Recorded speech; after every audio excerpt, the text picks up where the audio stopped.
Millstone Township Zoning Board of Adjustment. Mr. Lambros, can we have the reading of public notice? Sure, thank you. In accordance with Chapter 231 PL 1975, the Open Public Meetings Act, adequate notice of this meeting has been provided as required, specifying the time and location, with such notice as being sent to the Asbury Park Press and the Times of Trenton, posted on the Municipal Public Notice Meeting Bulletin Board, and filed with the Township Clerk. Thank you, sir. We're now going to do a flag salute, and then when we're done, please stand silently for a moment of reflection and respect, remembering those in the past who have served our country and those who presently serve. I pledge allegiance to the flag of the United States of America and to the republic for which it stands, one nation, under God, indivisible, with liberty and justice for all.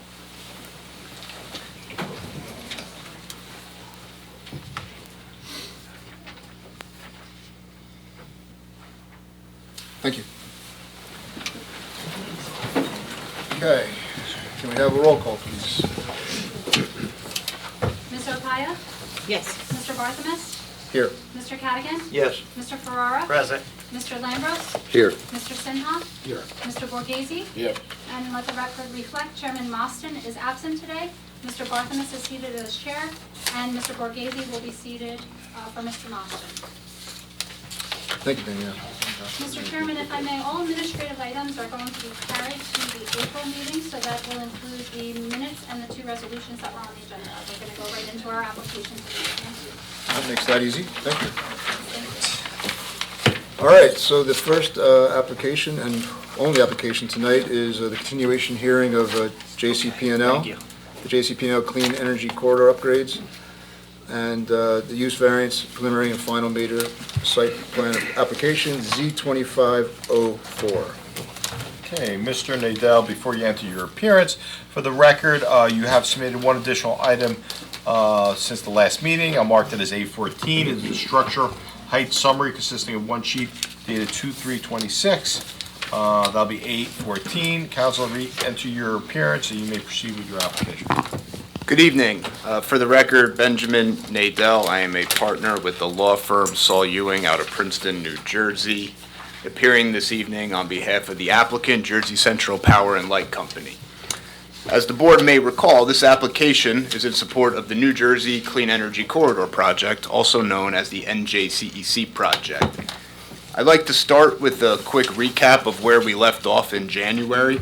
This project consists of critical utility infrastructure improvements throughout Monmouth, Mercer, Ocean, and Middlesex counties. The project has been very successful so far and has secured approvals from several municipalities over the past 2 years, including Freehold Township, Jackson, Howell, Lakewood, and East Windsor. In fact, last month the project received approval from the Borough of Roosevelt, so it continues to receive positive support throughout multiple municipalities in this state.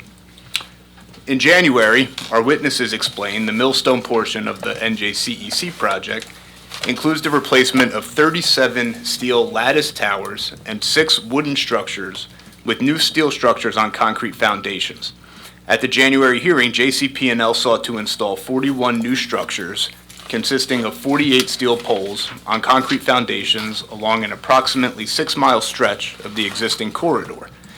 The new structures are proposed to have heights ranging from approximately 62 feet to approximately 198 feet. All proposed work will occur within JCP&L's existing right-of-way. However, we had a minor design change since the time of the January hearing, and JCP&L is now proposing 39 structures and 44 poles. So we have a slight reduction in the number of structures and poles that are now being proposed. This was the only modification to the application. Everything else remains the same, including the locations for the new structures. The properties subject to this application encompass JCP&L's existing right-of-way and are located within the township's RUP Rural Preservation Zone, the R80 Rural Residential Zone, the R130 Rural Residential Zone, the R170 Rural Environmental Zone, and the HC Highway Commercial Zone. Public utilities are not expressly permitted within the HC zone and are conditionally permitted within the RUP, R170, R80, and R130 zone. Accordingly, JCP&L is seeking a D1 use variance, D3 conditional use variance, and D6 height variance from the board this evening, in addition to preliminary and final major site plan approval. So on January 28th, at our prior hearing, the applicant presented testimony from two witnesses. First, the board heard from Larry Hozempa, First Energy's General Manager of Planning, who provided an overview of the NJCEC project, including the purpose and need for the project and its overall scope. The board also heard from Gregory Brown of Burns and McDonnell, the project's design engineer, who testified regarding the transmission line design and the details of the proposed replacement structures within the existing right-of-way. For this evening, the applicant will continue his presentation with the testimony of four witnesses. First, we will recall Greg Brown to just briefly describe the minor modifications that were made to the project since January. We're then going to call Jeffrey Morris from Boswell Engineering. Mr. Morris is the project's site plan engineer. Mr. Morris is going to take us through the review letters we received from the professionals. Next, we will call Amy Jones, the project's environmental consultant. Amy is with Du Bois and Associates, and Amy will provide an overview of the environmental permitting and the environmental aspects of the project. We will then call our next witness, Pamela Dopart. Ms. Dopart is with Exponent, and she is JCP&L's EMF subject matter expert.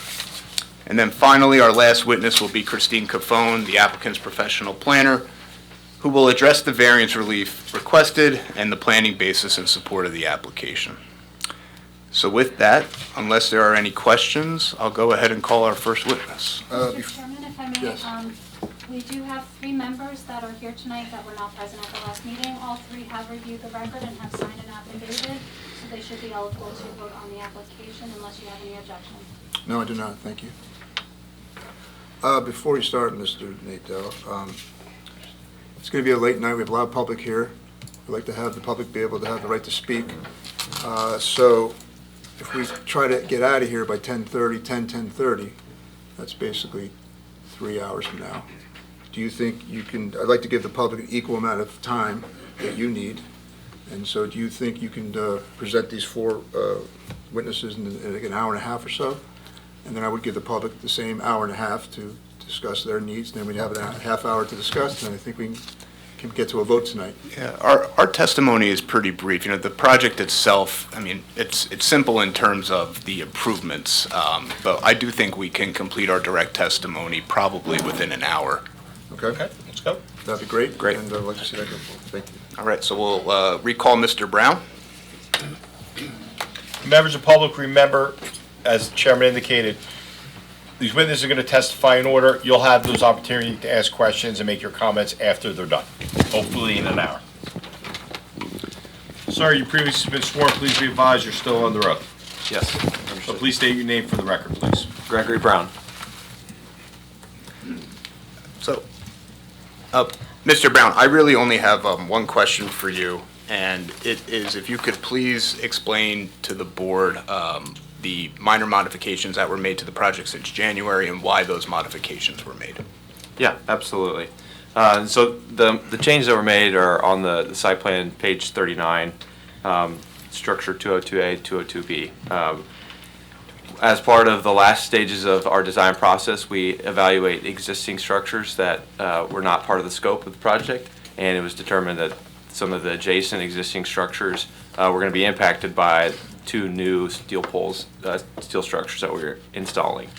And so in an effort to not have to replace those structures and, you know, make matters worse as far as increasing the scope of the project, we went back and evaluated, okay, what can we do with those instead of putting the 2 new steel structures in? What can we do to make sure we're not impacting those existing structures? So we were able to, because of the specific unique area that those 2 structures are in, we were able to actually use wood structures to replace it. And so it is within existing right-of-way. There's no new right-of-way that is needed. And we were actually able to lower those structures by about 10 feet because they are crossing under another transmission line.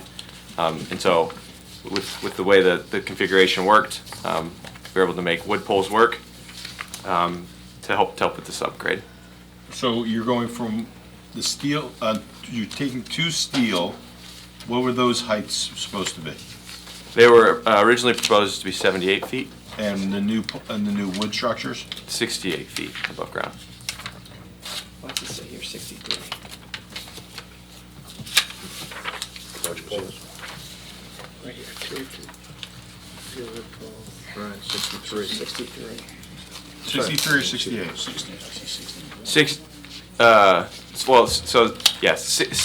63 feet would be, that, yeah, that's correct. Yeah, Not 68? yeah, I'm sorry.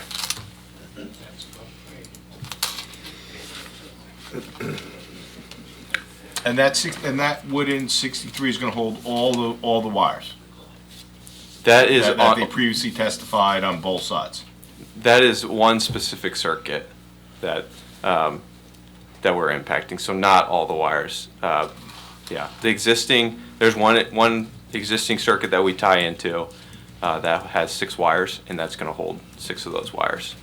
Essentially the same configuration. Right, because they testified about the double sides of the wires. I think there was 3 on each, right?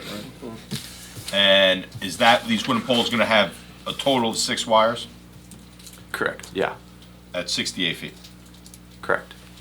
Do you have any images like this you can put up on this scale so we can show the public? Not for that specific. Not for this specific, all right. So- Nice pictures, 1,000 words, if you guys can show. So is the 63 feet above the grade or 63 feet above the foundation? And is the foundation at grade or above grade? Yeah, these structures will be at grade. Yeah, so 63 feet above ground. Yep. And how deep will the foundation be for those? We're still in design for that. We typically aim for about 10% plus 6 feet below ground of the full structure. So if you could do 63 feet for the 6 wires, why can't you do 63 feet for all of them instead of going up to 197 on some of them? Yeah, so this is an existing 230 kV line those heights are already low. It's in a horizontal configuration, and it has really short spans. Do you have any pictures of it so that we could figure out what you're talking about? Do not. We don't have a rendering of this part of the corridor. Or what's existing? Not for this specific line because it is part of another existing line that goes much further to another substation that's not part of this project. Okay, because I guess what the board, what I can tell from the board is that one of the guys testified you have to keep it 20, the height is a result of the wires have to be separated by 26 feet. Is that being done on the 63-foot height? So the structures that I testified to last hearing, those are part of the 500 kV, 230 kV double circuit structures. And so these that we are replacing are only just a 230 kV structure and on an existing circuit. So because of the configuration so the 500 kV, 230 kV structures are in a vertical configuration because the right of way is a lot narrower in that in the corridor. We only have 180 feet to work with. At this location, the wires are in a horizontal configuration, so they can actually be, instead of stacked on top of each other, they can be spread out. They be side by side? Yes, and we have the right of way to be able to do that. And so that alone, because of the lower voltage and because of that, we can actually make 68 feet work. And 63, I'm sorry. you said at this location, can you confirm where along Yeah, where are we this talking about? Millstone stretch these are located? 6 miles. So Yeah, it's just on the east side, right before Freehold. It's about 3 spans north of Smithburg substation. It's by the Freehold and Millstone border, correct? Correct. Where the Smithburg substation connects to Millstone. Correct. So these yellow lines are kind of going off in a different direction? Yes, that's correct. Yeah, it's part of that. Okay. But the main reason you're here is for the big 550 all the way through. Correct, and those have not changed. Does this one need a variance? This extra? Because this is, you're not adding anything. Or you're not making anything higher. I think they still need a height variance. I Yeah, it's believe. still Still a replacing. Height variance, okay. Yeah. Yeah. And I'm not exactly sure without looking which zone it's in, it probably still needs the use variance. It might still need the use variance, I'm not sure which zone it's in, but definitely at the very least the height variance. Okay.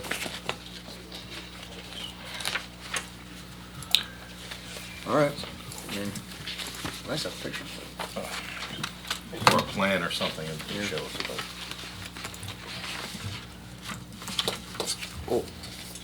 Our site plan engineer, Mr. Morris, will be the one to walk us through the professional review letters.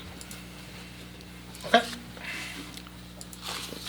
We'll go ahead and call Mr. Mr. Brown, Morris. don't Does anyone have any questions for Mr. Brown? The board? So I do. So on 63, how much space do you need between those conductors vertically? So there isn't interference among them?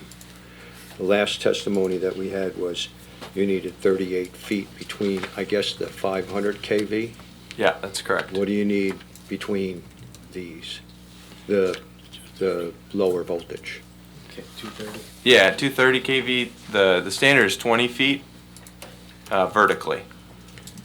And how many vertical lines will there be? Well, 3? for this specific change that I'm referring to, Yes. so these are actually in a horizontal configuration, not a vertical configuration. Okay. So the clearance can actually be a little I got bit it. less, Okay, just sort of about 15. I understand Yeah. that. So could the 500s be in a vertical configuration? No, because the right-of-way that would be needed would be significantly increased, wider. Yep.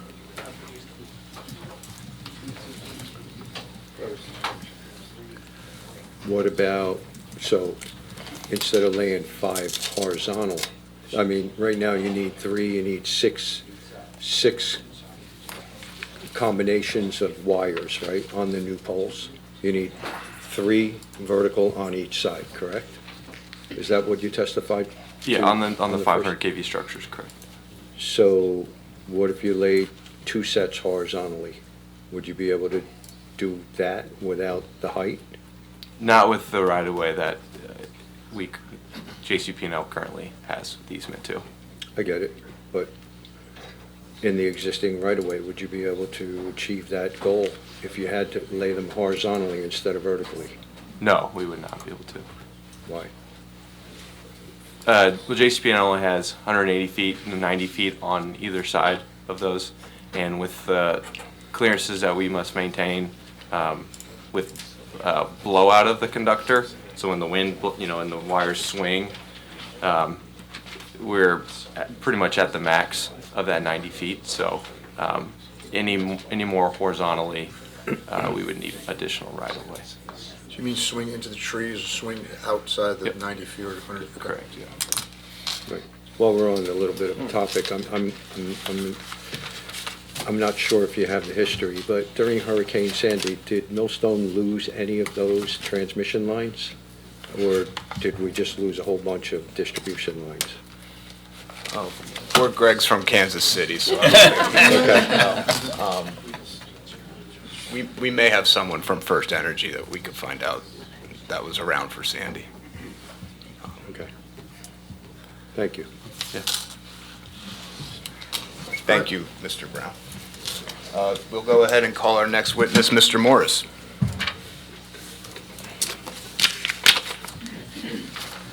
Want me to put the render in? I think it's okay for now. Okay. Do you need it for your testimony? No. Okay. Sir, please raise your right hand. Do you swear or affirm the following testimony you're about to give is the whole truth, nothing but the truth? Yes, I do. Please state your name for the record, spelling your last name, sir. Jeffrey Morris, Morris. Boswell Engineering, 330 Phillips Avenue, South Hackensack. You can just give us, have you been in front of the board before? This board, no. No. Can you just give a quick history of your Sure. credentials? I BS in Civil Engineering from Lehigh University. I started working at Boswell Engineering in 1980. I have 46 years' experience. I run the Site Civil Department at Boswell Engineering. I have licenses in professional engineering, professional planning, and professional land surveying, and I've given testimony in front of over 200 boards in the northern half of New Jersey. Thank you. We'll accept Mr. Morris's testimony. Thank you. Mr. Morris, I'd like to refer to the engineering and planning review letter that was issued on November 20th, 2025 by Leon S. Avakian Consulting Engineers.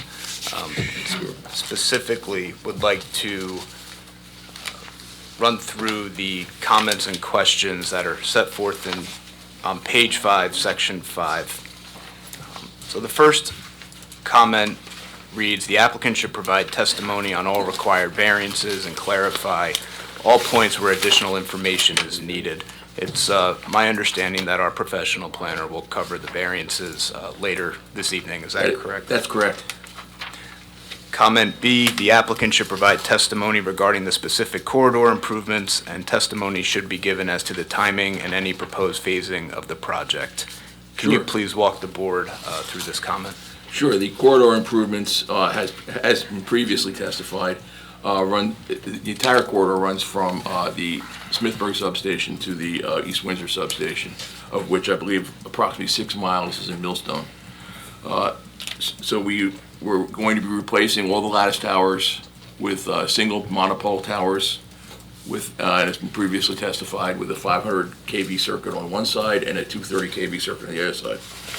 The process of doing this is, and our timing right now is to start access to the poles in June or July of 2027. That will start with making those access areas so we can start demolition. And it will move. It won't be, we're not going to demo the entire corridor and then come back. It'll be crews moving along in sync from one end to the other. As I said, originally providing access with the matting and the access roads. Then we'll be demolishing the lattice towers, starting from the top down. Then removing the foundations of the lattice towers 1 foot below the ground. Excuse me, Mr. Morris. Excuse me, in the back. Guys, if you could have any conversations, you gotta take it outside. I'm trying, it's tough enough to hear. Thank you. Sorry. Once the lattice towers are removed, we'll begin drilling of the new foundations. There will be cylindrical foundations with steel cages inserted and poured concrete. At that point, they will be given 4 to 6 weeks to cure, and then the construction of the steel monopoles that will be coming in pieces and will be erected on top of the foundations. And that process will proceed down the corridor until that's complete, and then we'll install the wires. And then after that, obviously, we have to pick up all of the access materials and restore the corridor to what it was. So we're talking about 12 months, 16 months? How long? It's been about 18 months. 18 months. Yeah. At each section, how long does it take? Each section is about 6 months. 6 months on each section? Yeah, so we'll progress. We don't have a contract yet, so I don't know which end it's gonna progress from, but it'll progress probably from Freehold and work its way towards East Windsor.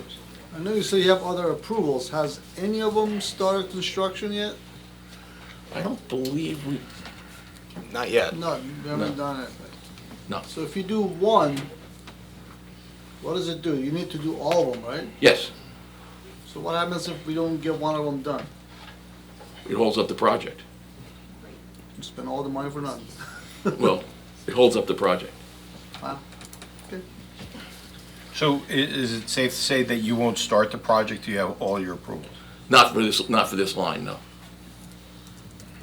You mean, yes? You know what, I for- take ye- that back. yes for the- We started work at East Windsor's. Yeah, Oh, we no, started did work at East start. Windsor substation We did start already, yes. construction.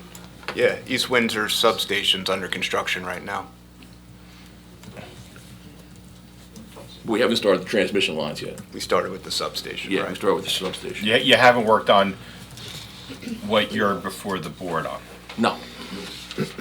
Well, Well, the entire project is improvements to Smithburg substation, improvements in Freehold, then running from there through Millstone, Roosevelt, and East Windsor. We're talking about the towers, the The tower structures, corridor, not the right. substations that get repaired all the time and upgraded all the time. We're talking about the actual towers, and none of these municipalities have started. Was, Correct. Not for this line, no. so was the East Windsor substation already scheduled for upgrading? Yes, it was scheduled as part of this Scheduled project. even before you, JCP&L decided to continue this clean energy corridor infrastructure upgrade? No, that's part of the clean energy corridor upgrade. So if it was going to work from Freehold to East Windsor in that direction, why are you starting at East Windsor first? We have the approvals to do the East Windsor substation, and it also requires some coordination with Public Service Electric and Gas, so we had that scheduled early. Do the upgrades to the substations have to happen regardless of the transmission line? No, No, they're directly tied. they're directly tied in. When you are dismantling the existing system and tying it in to the new system in sync, as you testified, is there an interruption in service? Not to the municipality. The line is taken out of service, but as part of the overall grid, it's backfed around the grid there's always a logic that you can take one leg out of the grid, work on it, and have everything else still work around and backfeed in. So the municipality would not even know when that line goes down. We take it out of service. And during all the improvement in the right-of-ways, what do you have to bring, what has to be brought in to make sure construction equipment and excavation equipment and stuff like that doesn't get all stuck in the landscape out there? Do you have to bring in a roadway or gravel or? Well, we're required to bring in gravel for the first 100 feet, 50 feet or 100 feet because of soil erosion measures. We have to have the construction access. And after that, we'd be using wood matting, Okay. which goes down for the duration of the project. When it's done, it comes up.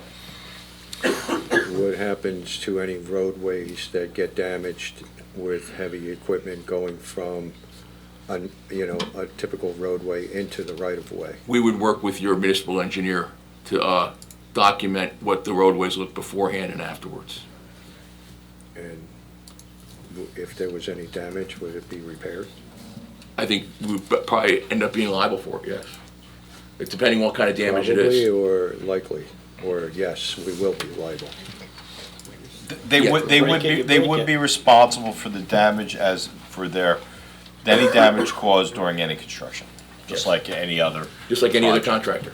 It will be a performance bond to hold them liable if they finish it up.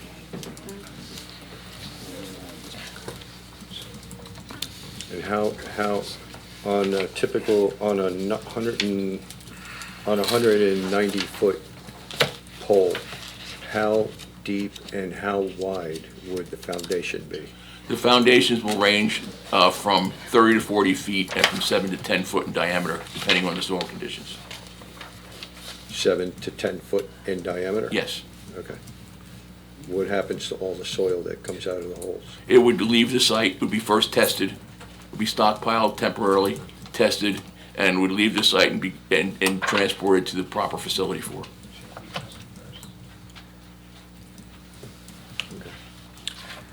Mr. Morris, comment C says the applicant should address removal or replacement of 2 or 3 existing communications cable antennas on existing lattice structures. I think we answered it last time. There's 2 of them, like you said, they're coming out. They're coming We out, can't put it back on anyway. They can't put it on our tower, no, because a 500 kV tower is not compatible with I have it, we cellular. went through this last Okay. time. We've already gotten their application, Okay. by the way, the board has. Right, so everyone can understand then, we lose 2 cell towers. Well, they're not cell towers. What are they? The antennas. Antennas, there's one antenna on each one of them. The Antenna for, cellular. So it's Yeah. it's Yeah. still a cell tower. AT&T. yeah, so AT&T customers lose, They have, We AT&T actually has have come in one for, proposed Right, that's a whole new tower, it's a Whole new this, towers right, coming up. okay. It'll be Get ready. the first new monopole Right, the town so we has have more seen in meetings. decades. All right. But that's not this application, just to be Yeah, that's a clear, for different everybody application. who was here. Right. Thank you So- for clarifying. Yeah. So those lattice towers are priority sites in our cell tower ordinance, on our wireless communications ordinances. So I'm assuming that We one was permitted- strategically located to give us adequate coverage in town, correct? We Can't hear him. accepted putting antennas on those lattice towers.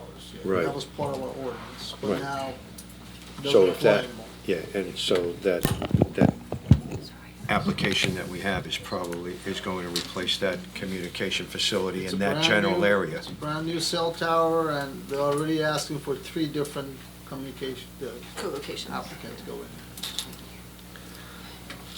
Okay.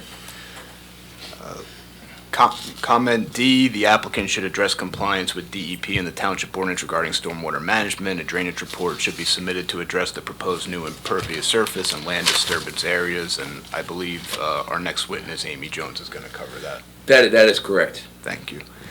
The applicant should provide testimony on the proposed construction operations, including but not limited to days and hours of operation, number of employees, anticipated site traffic, and refuse generated on site, which you kind of started talking Yeah, about earlier. And, yes, and our proposed hours are 6 days a week, 7 AM to 6 PM.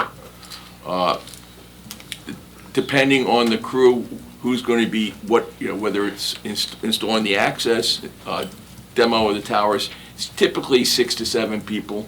Obviously, cranes are going to be required to dismantle and to install the new towers, cranes and drills.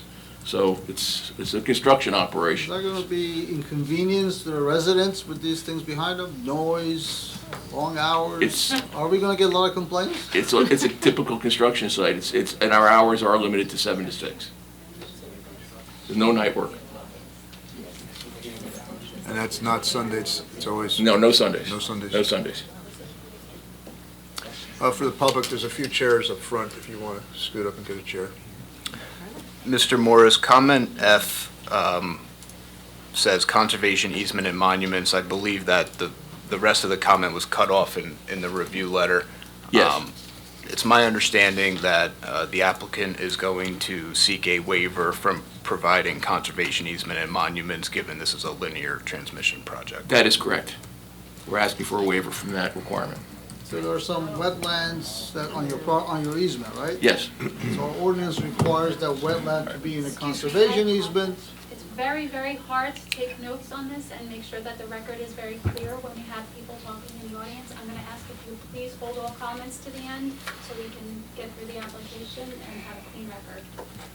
Thank you. So our ordinance requires this wetland area or buffer to be in a conservation easement preserved, dedicated to the township. Well, here's the problem. Here's the problem. And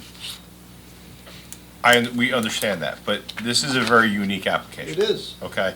Because the applicant doesn't own these properties. They own Okay? the easement. He's got an easement, they're not the owners. And from a board, I think it's probably not fair if you require conservation easements in those areas, which doesn't affect JCP&L at all, because it's not their property. It affects the 81 or so owners of all those properties. So, I mean, I think a waiver on that particular issue, a waiver is probably appropriate, because you'd be imposing conservation easement on homeowners that are not party to this, may not even want it, okay? The wetlands, it is what it is, but I just don't see it be prudent to then force these because now the residents would have to sign off on the deeds, okay? Because we can't, technically, they're not the applicants, so we can't really force them to, like, in a typical conservation easement, we require the applicant to put a conservation easement. So they do a deed from the property owner to the town. If we say all those wetlands that are on all these acres, then are we as a municipality or the applicant going to go to these residents and force them to sign a deed to put a conservation easement on their property when they don't want to? Well, the easement will be in the easement, in the utility easement. Still not JCP&L's I think just from being practical for the residents. You know, on if any JCP&L property, sure. But I don't know what the board thinks. Do you really want to think about imposing that on property owners that are not part of this application? They're not even building anything. But the easement's with the town. No, they have an easement. So remember, JCP&L these people either A, residents bought property that already had the JCP&L easement on it. Or they've been here long enough and maybe JCP&L bought the easement from their great-great-grandfather or grandfather, whatever. And they've inherited the property, they own it, and it has an easement. So the properties have it, the easement runs through it. So if they get a survey, they have the last 200 feet of their property says JCP&L easement on it. So if you, and say there's wetlands on that easement of 200 feet, we're gonna then say, well, of that 200 feet, 100 is wetlands, so we want you to put a conservation easement for the benefit of the town, and essentially in the middle of nowhere, right? That nothing can be built on. It's at the end of the day, nothing's gonna be built there anyway. In those areas that are not proposed or existing things. So I don't think it's really relevant, or I don't think it's really necessary to force residents to do that, especially considering no one's gonna build a house back there. They can't. But that's up to you guys Well, on the this. question is, who is the proper authority to give them the waiver? Is it us or is it the township committee? It's us. It'd be us here, I believe.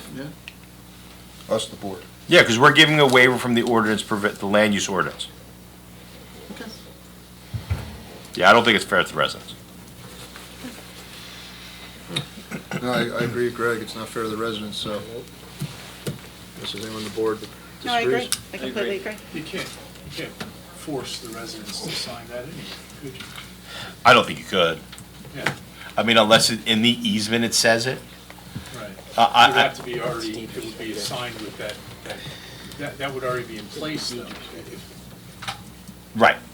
I would think practically that, yes, we can't sue gentleman A who owns one of the pieces of property, you need to sign it. He's like, I didn't ask for this. I ain't signing it. Can't sue him. And JCP&L probably can't sue him.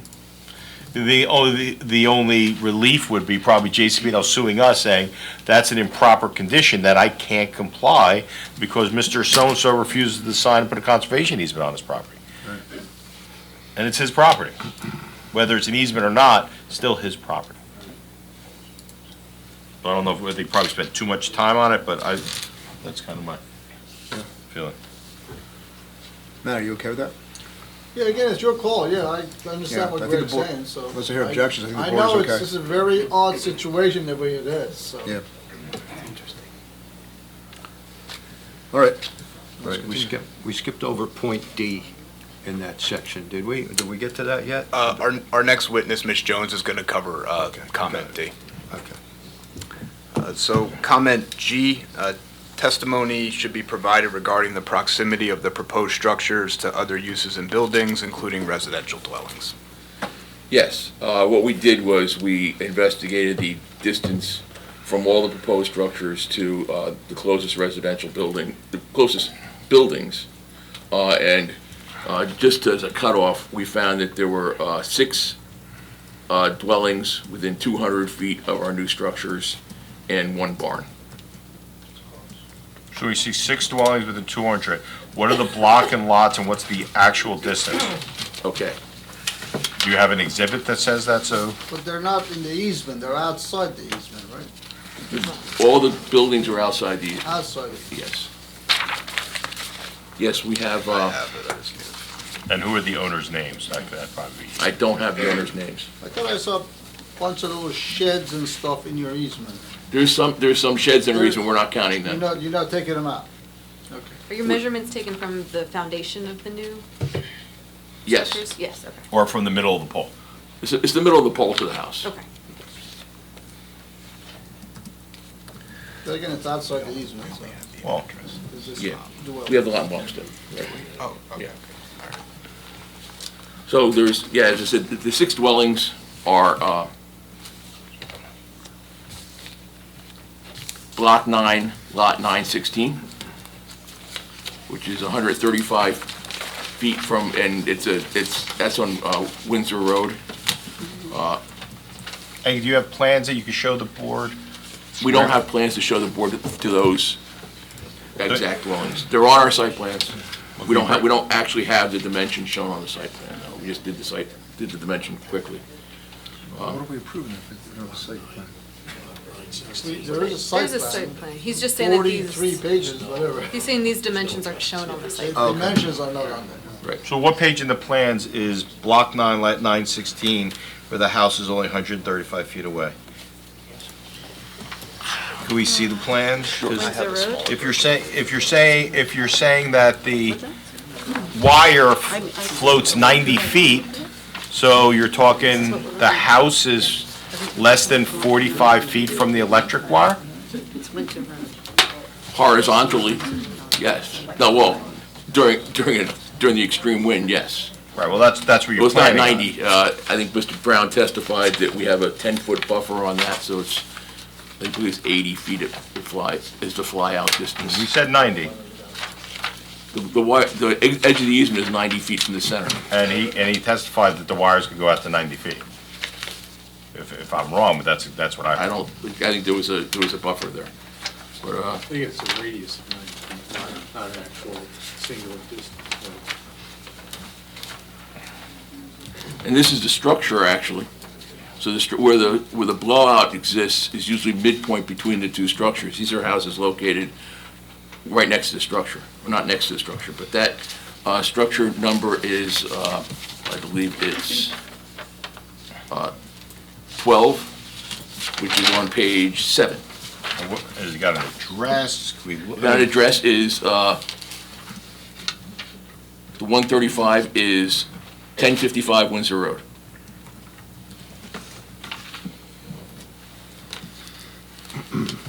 Which is I believe it's a combination dwelling and business, it has greenhouses in the back. The next one is 113, Can we see your survey? Because it looks like there's buildings running into your wires. there's no buildings underneath wires.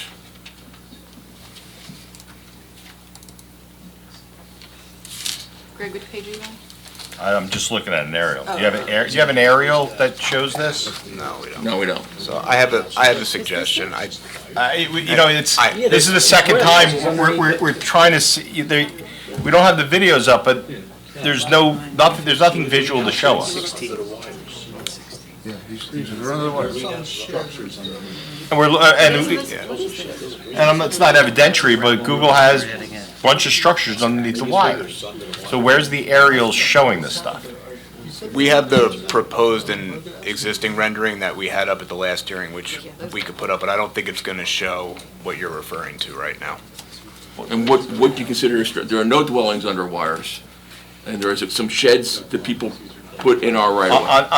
On this one, is there anything, I could just, It looks like barns or something. Or Some- greenhouses? Greenhouses, Thank you. Those are greenhouses, They're directly under the wires. yes. Okay. They were constructed under the wires. Okay.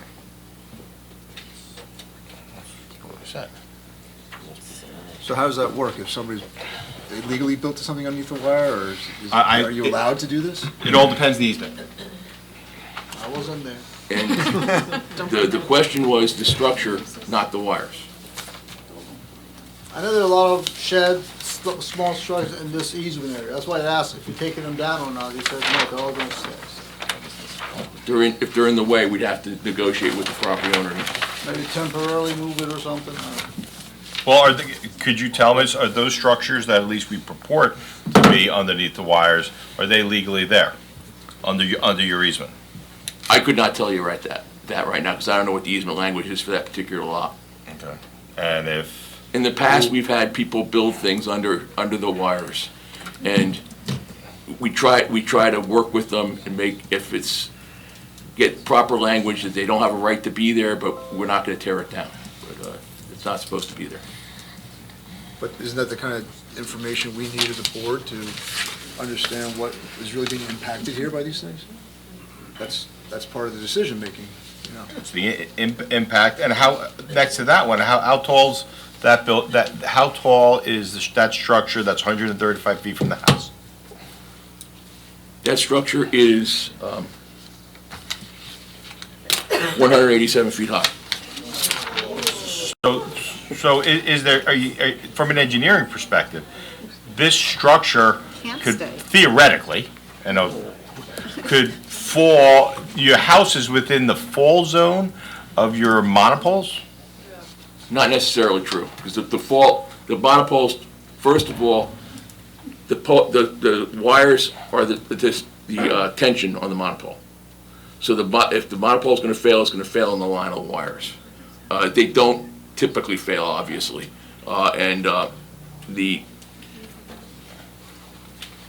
you can't say it's a perfect radius on the fall zone. Typically the poles do fall in the easement along the wires. That's where the failure zone is. It's not perpendicular. And all these houses are either perpendicular or almost perpendicular. So, The greenhouses are in the fall zone Yeah. for this one. No, the greenhouses are not in the fall zone. The greenhouses are more than 200 feet away from the pole.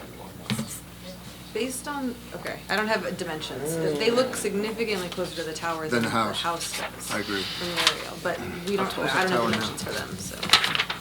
I don't, I The guess I existing don't, tower is how tall? 132? 136. on that one? Yeah. 136. No, okay, so it's 50 feet higher. Yes.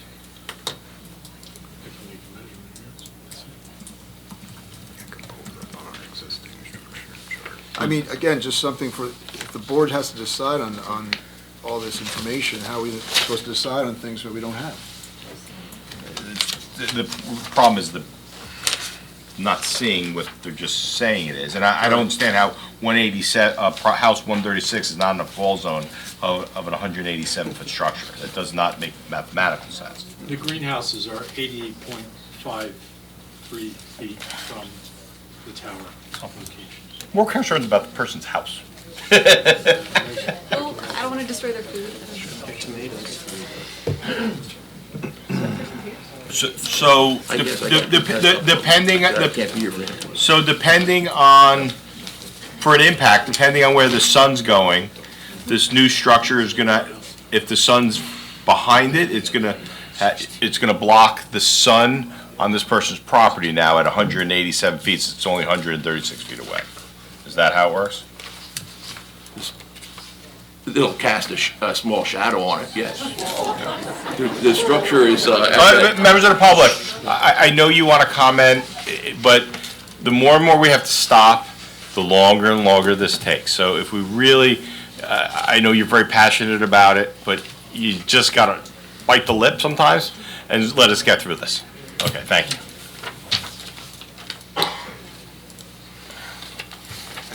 Mr. Morris, the last comment is that testimony should be provided as to any proposed. We got 6 lots that are within 200 feet. We only done one. And we found one is 100, so what's the next one? the next one is on 244 Millstone Road. It's 113 feet from the tower. Lot and block is 3901, lot 39. Is your testimony again on that the house that's 113 feet away is not in the fall zone of an 187-foot structure? It depends, as I said before, it's not where we predict, if the structure were to ever fail, if they're so rare that they fail, but the structure would not fall perpendicular, it would fall in line with the wires. I'm not saying it's not in the fall zone, but I'm not saying, they don't, if the so few that have failed across the country, they don't fail in that direction. Okay, What's fail along the wire direction? Yeah, they fail along the wire direction. Okay. It's typically because something hits the wire Right, and pulls it in that direction. okay. what's the proposed height of the structure that's 113 feet from this person's home, and what's the existing height? Existing height, again, is 136 feet, and the proposed structure is 198 feet. And what structure number and page number was That's structure number 35. 30, 35. no, 30.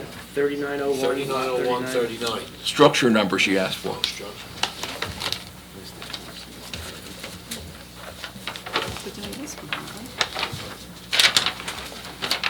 That is on page number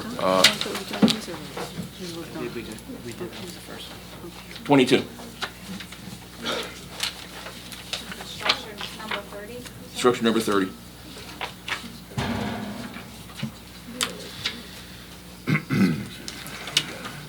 Mr. Nadell, I have a question while we're looking up some of these numbers. You testified Freehold, Jackson, Howell, Roosevelt all approved this change of wiring through their towns. Do any of them have structures like we have that are that close to these towers? Yeah. Jackson had a number of them. Mr. Morris would know better than I do.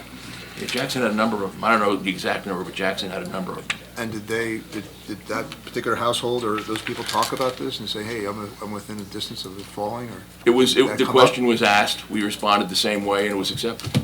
Okay, thank you.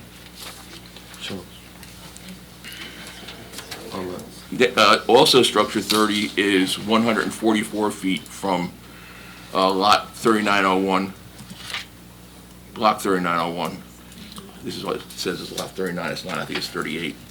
So the third building is, which is the same tower is. Same tower, the opposite side. And that's 198, 136, and how far is that property? That's 144 feet. Yes, that's lot 3902.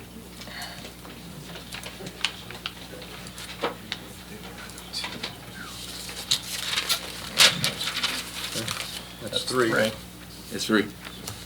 Next one is on block 45, lot 4.19. That is 10 Mink Hollow Road, Sorry, say structure again? 43. What was the What address? lot was that? 10 Mink Hollow Road.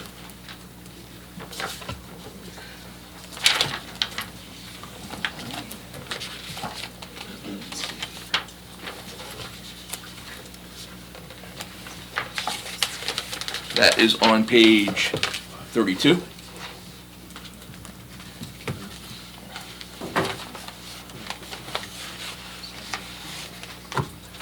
And the distance the house is from the pole is what? 141 feet, 141. and the pole is 187. And what's existing? Oh, I believe it's 134.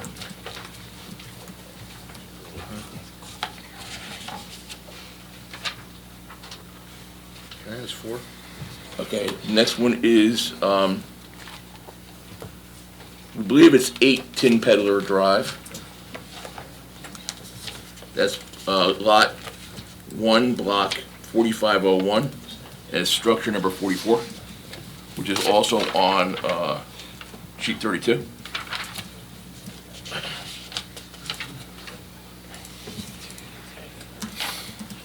That is 153 feet. And the yeah, both sides the same structure. Oh, no, I'm sorry, that's structure 44, and that's 178 feet high. Existing again?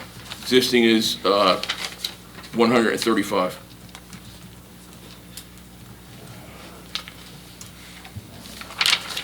And the last is 31 Stagecoach.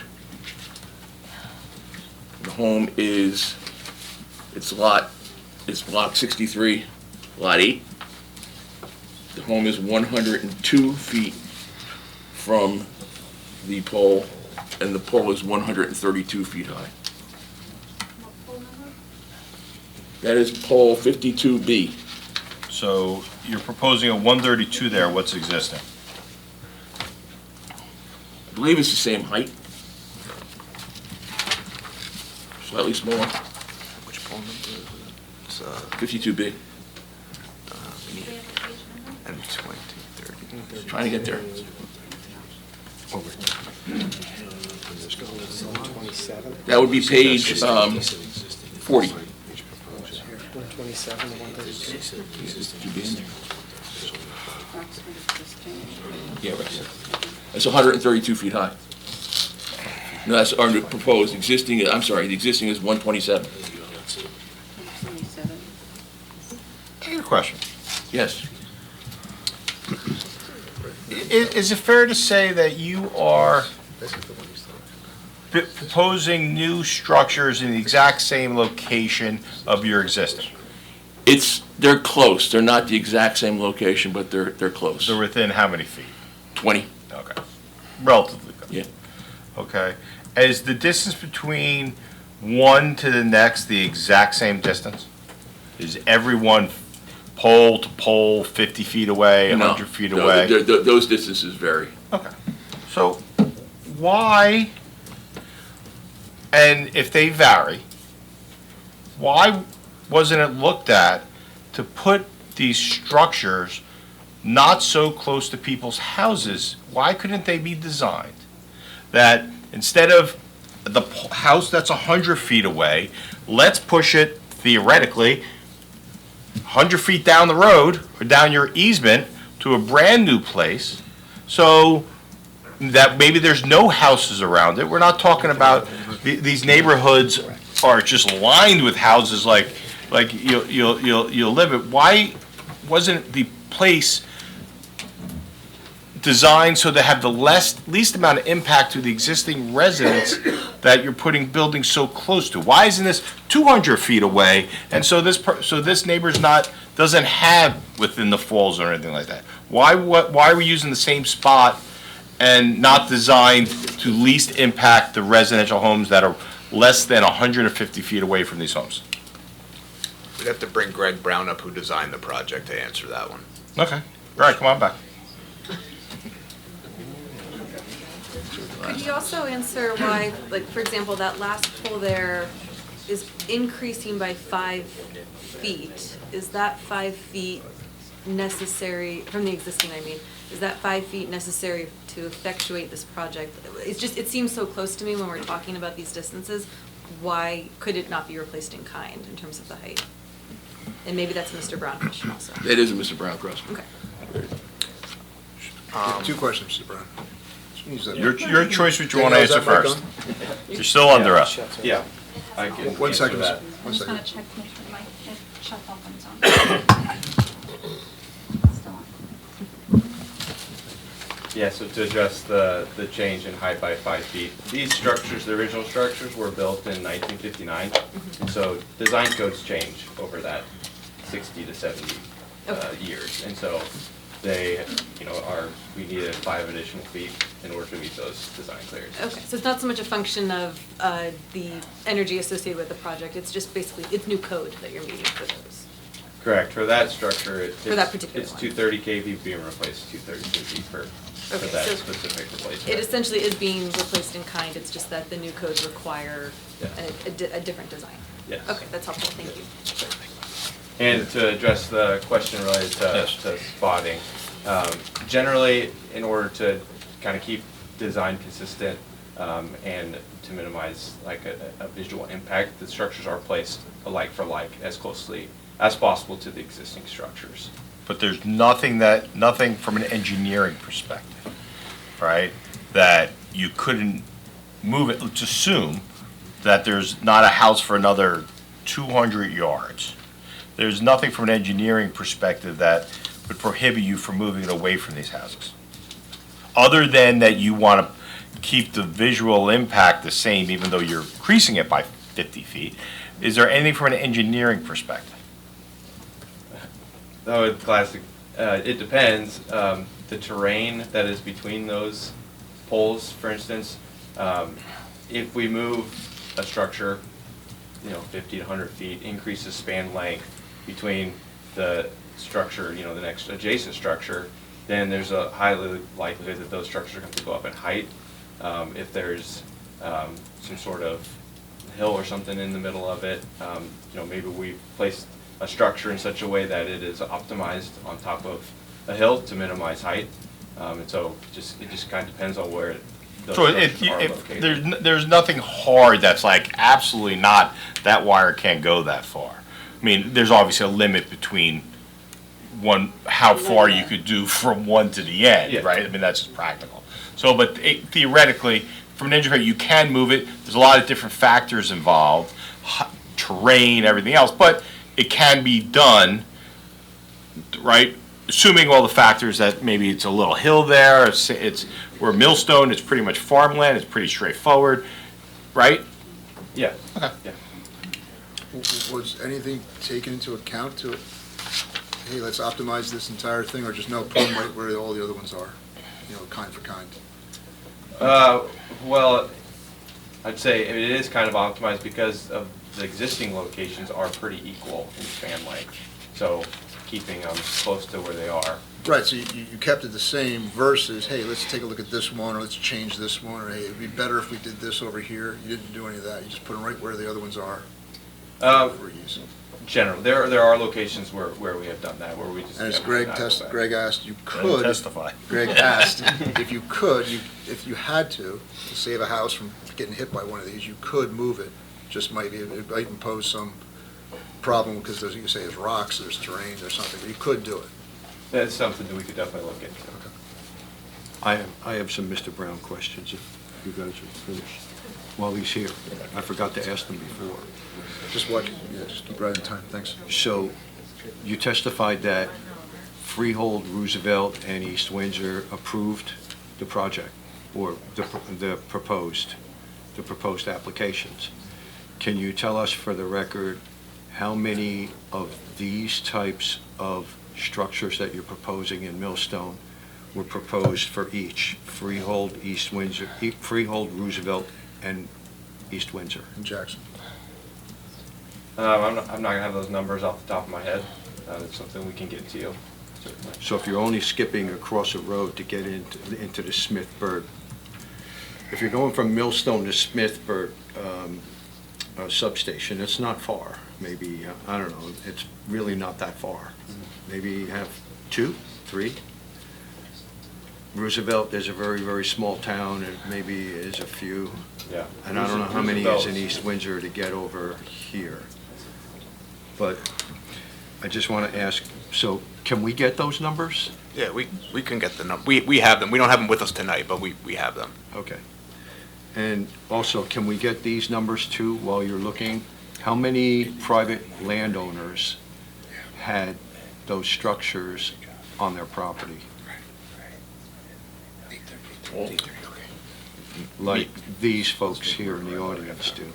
In other towns? Yes, in those 3 towns. You want to know how many properties were involved in each town? No, how many, yeah, it could be. Like or how many lots? private landowners had the structures on their property? I know it's in a right-of-way, but, or you can give us the same data that we're looking for here. How many were nearby and how many actually on their property? So I think I understand you. By private property owner versus if it's owned by the county of Monmouth or if it's owned by the DEP. Yep. Okay, we can put that together. Okay. And one more Mr. Brown question.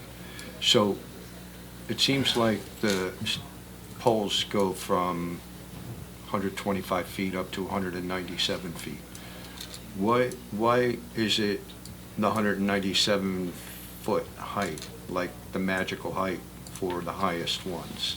Is there a limit to where they're not safe anymore in the way of height? Like, is there a height limit? Not necessarily for safety, because we could design it in such a way to make it safe. But over 200 feet does get into FAA regulations, so we, best we can, stay under 200 feet. So you're 3 feet below where you need to go to FAA? Yes. And that's in the extreme case where we have to use a 197-foot structure. So this is the extreme case, Millstone?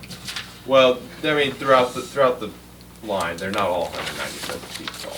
So where we can lower the heights, we do. How many are, 2 197s. Bunch of I'm sorry, 192s. say, how many? 2 197? 3. 3? There's 3. Oh. I think there's more than 3. 5, how many 197 poles you have? 8, 9, 10. Isn't that 92? 192 at 10. Oh, yeah, but I'm saying 197. 197, yeah. We have two Yeah, 197s. there's a bunch. I see 198, so. Three. Three, There's 3 197s, 1 198. All right, yeah. let's keep going. 198. Stevens, did you answer all your questions? Yeah. So what, is it FAA, is it 200 or 201? 200.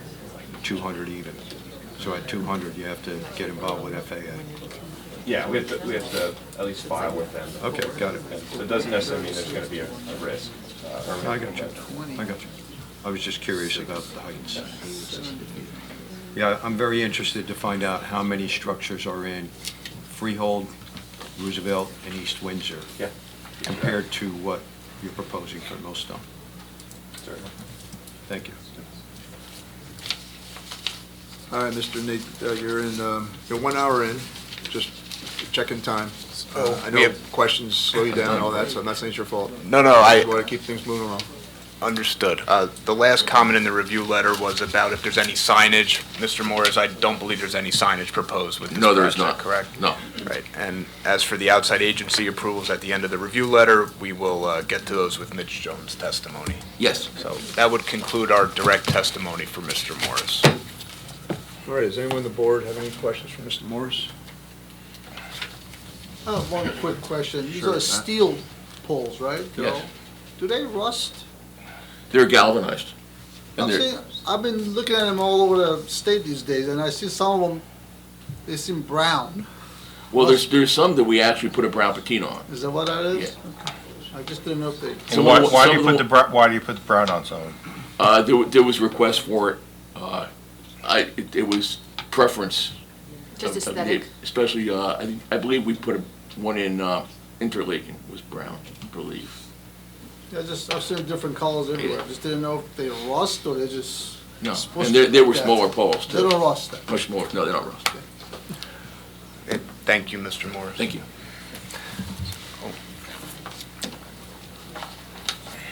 Danielle, you're good with taking notes? You don't need a break or anything? Okay. So, Please. I think we'll probably only have time to get through one more witness. So we could go with our environmental consultant, Amy Jones, or we can have our EMF expert, Ms. Dopart. Which one doesn't live in New Jersey? That would be Ms. Dopart. And her testimony would be quicker than Ms. Jones. Yeah, I mean, she traveled the farthest, right, Mr. Chairman? I think, well, she traveled the farthest, at least let her get it. All right, so we'll go ahead and call Ms. Dopart. And members of the public, you understand what we're doing. We've been sitting here patiently after my last instruction, so we want to give you an opportunity to actually speak without me yelling at you guys. Okay? Please raise your right hand. Do you swear or affirm the following testimony about to give is the whole truth, nothing but the truth? I do. Please state your name for the record, spelling your last name, ma'am. Pamela Dopart, D-O-P-A-R-T. And can you give us your credentials of this environment? Is that right, environmental? No, that's Mrs. Jones, sorry. Yeah, sorry, can you hear me okay? Yes. Okay.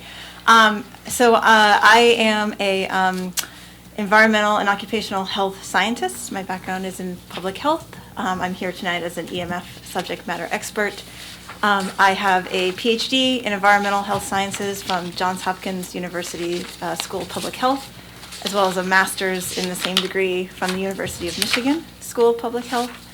I work for Exponent, a scientific and engineering firm where I review, analyze, and conduct scientific research. I have been at Exponent for about 8 years, and prior to that, I was at the U.S. National Cancer Institute in their occupational and environmental epidemiology branch doing exposure and epidemiology studies on cancer. And so you have a background then on electromagnetic fields, how they affect the human body? Is that Correct. So my background and training is in exposure assessment and epidemiology. So my work involves understanding exposures in our communities and workplaces and putting them into context with what the science says about potential health effects. And I've been working in the area of electromagnetic fields for about 8 years. All right, very good. I accept your credentials and I look forward to your testimony. Thank you. So, Ms. Dopart, just for starters, can you please provide us just with a general overview of EMF and how it plays a role in our everyday lives? Certainly, sure. So EMF stands for electric and magnetic fields. And EMF are produced wherever electricity is generated, transmitted, or used. So examples of sources of EMF that we are exposed to commonly throughout our day include all of our electrical appliances and equipment, hair dryers, vacuum cleaners, power tools, anything that's plugged into an outlet. All of the electrical wiring and lighting in our homes and buildings, all of the distribution lines that run through our neighborhoods, and then transmission lines and related infrastructure. The EMF that are produced from the proposed project we're talking about tonight is the same type of EMF that is produced by the existing line and by all of these other common household appliances and other sources that I just listed off. Because we live in a pretty electrified modern society, we are effectively surrounded by EMF in our daily lives as we move throughout our homes, workplaces, and our communities. And one very important property of both electric and magnetic fields is that the field levels decrease very quickly with distance as you move away from the source. So, for example, it sometimes helps to pick like a coffee cup or a cup of hot tea or hot coffee. If you were to put your hand, on top of that cup or very close to it, you would feel warmth. And that's the temperature field that's being created by that hot beverage. It kind of surrounds the mug. And as you move your hand further and further away, you feel less and less heat. That's very similar to how an electric or a magnetic field behaves. It surrounds the immediate space around the source that produces it, whether it's the hair dryer or the transmission line. And as you move further away from that source, the levels are going to drop very quickly with distance. And that is both horizontal distance, so just physically moving, further and further away from your appliance or your power line, as well as vertical distance. So, if a line is raised higher off the ground, then the levels on the ground would be lower. Thank you. And during the January hearing, there were some questions from board members and from the residents about how the new circuits, right, the number of wires is increasing. Could you please explain how that might impact EMF? Certainly. So I know there's discussion about the variety of number of wires. Ultimately, there are two circuits, and that's what's been testified to. There's the 230 kV line, which is there now, and that is the source of both electric and magnetic fields currently. And then there's the 500 kV line that will be, joining that in the proposed project, and that will be a source of the same EMF.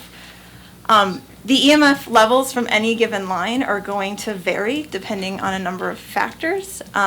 The overall design and configuration of the lines will have an impact, as will the loading, the current running through the line at any given point in time, on a given day or throughout the year. And then again, distance has a big role to play in electric and magnetic field levels. So increasing height, or on some projects, increasing, like maybe moving the line further in one direction or another, will result in decreasing levels in the opposite direction. Electric fields are also very readily blocked by common conductive grounded objects. So fences, trees, buildings, retaining walls, all will block electric fields pretty fully. Thank you. And just one final question. During the last hearing, there were some questions and concerns about residents and where homes are located near a structure, and how the new structures, although they're higher, they would technically bring the wires further away from the residences where they are today. Would that impact the EMF levels? Well, it possibly could impact the levels. They will vary with time, or with various the configuration and the loading of the line. But perhaps more broadly, so because we are exposed to EMF from multiple sources throughout our daily lives. This topic, this exposure is of particular interest to the scientific community. And it has, the potential health effects of exposure to EMF has been, research on this topic has been conducted for decades, since the 1970s. And so there's now been thousands of studies that have been conducted looking at exposure to EMF, including from transmission lines and various health outcomes. Because this body of research is so large, there's been a number of health and scientific organizations around the world that have performed comprehensive reviews of the research. There's many, but the World Health Organization is one example, the International Agency for Research on Cancer. Here in the US, we have the US National Institute for Environmental Health Sciences. And all of these agencies have looked very comprehensively at the research and published their own findings and reviews, many of which are available for the public freely online. I find them very accessible. I think they're great sources of information for those who want to learn more. Overall, these agencies have all been very consistent. None have concluded that EMF causes adverse health effects at the levels that we experience in our everyday lives, including from transmission lines. And so this would hold true for both the current project, the current lines that are there now, as well as the proposed project. So your testimony is that we have these lines going through our town, there's no, studies are saying it doesn't affect us health-wise, and this increase in kilovoltage, almost not quite double, but 70% to higher, will not affect anyone in this room, their livelihood, their health. That's what all these studies are saying. So there is an increase in voltage. How that will directly impact the EMF levels, again, that's going to vary by project, but if there is an increase, yes, that's correct, that the large volume of research has been conducted looking at communities around the world that live near transmission lines of different voltages. They've looked at children, adults, the elderly, and again, just looking at the total body of research as a whole. None of these organizations, which is what I rely on as a scientist, right? I look to what these scientific and health organizations are saying. None have concluded that EMF exposures from things in our community, including transmission lines, result in adverse health effects. I have a question. I know nothing about EMF. So right now, you have, going down the lines, in your research of this project, you have how many existing 200 kV wires going down the line? It's one circuit. I understand that there's 6 wires. No, the present day. What's going up? But you looked at it to know the impact. What did you look at? What's existing? What's the existing? 200 kVs go down. How many wires go down there now? That when you looked at it? There are 6 there currently. Okay, and they're at what, 200 kVs each? Well, it's one circuit, so together the 6 make one active 230 kV circuit. Okay, so then that produces a certain EMF level. There is an electric and a magnetic field associated with that, yes. Now, they're proposing now adding a 500 to it, and you testified it doesn't, the EMS level does not, that's what I said, I didn't know anything about it. Doesn't change by adding that new 2.5 times thing? It's not that it doesn't change, it doesn't change from a health impact Well, let's talk about, health impact. Is it, you're adding that, does the EMF go farther away? What's the impact? You say, no, it doesn't matter the health, but where's the impact, like left to right? Does the EMF go farther? Could you have more electricity?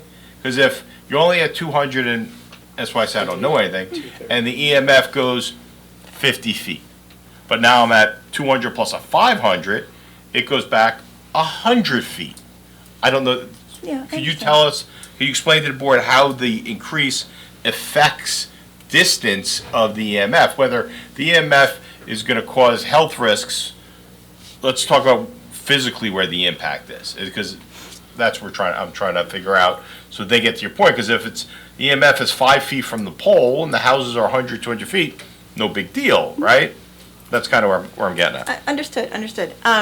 So, yes, so regardless of whether it's just the 230 or if it's the 230 coupled with the 500, the strongest EMF fields will be directly under the line, and they will continue to drop quickly with distance. Now, the rate at which they drop is going to be, project and configuration specific, but as you move 50, 100 feet away, yes, the levels have dropped quite significantly, and typically by that point they are going to be closer to the background levels that you would experience from other sources.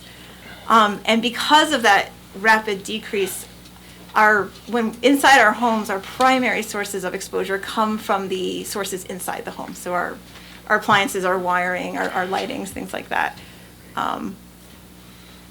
But these houses are, where's the distance in your expertise? Where is the distance of the EMF being extended to? We have houses that testified 113, 115.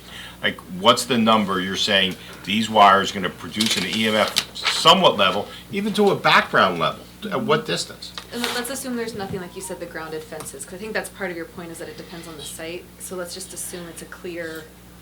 Yeah, I couldn't unfortunately give a specific. I mean, there are ways to do that analysis. I don't have that information, so I don't.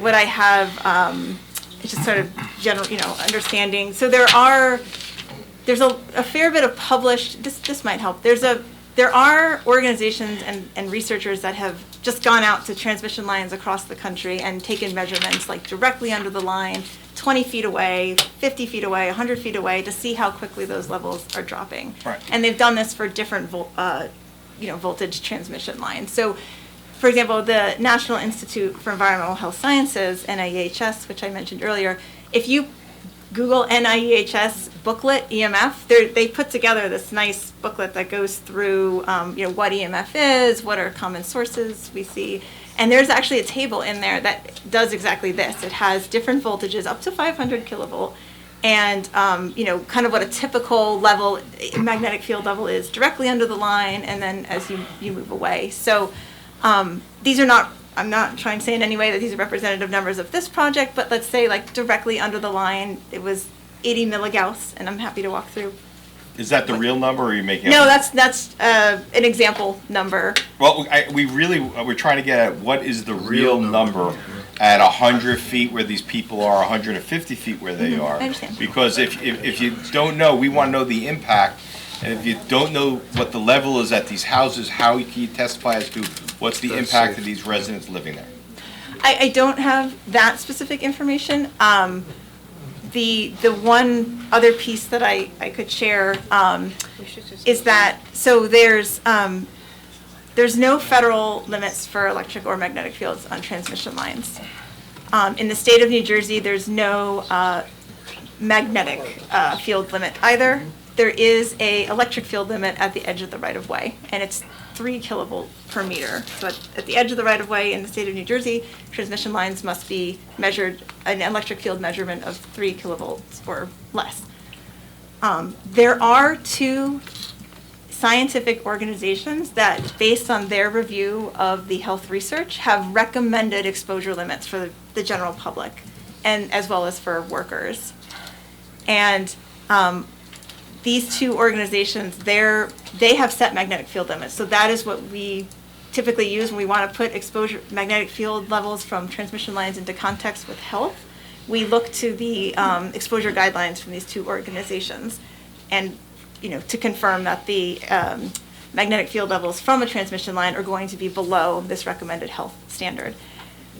Based on the large amount of research and measurements that have been done on various transmission lines, even standing directly under the line, the magnetic fields are nowhere near, they're significantly below the health-based exposure guidelines that these 2 agencies, that I'm happy to identify, have issued.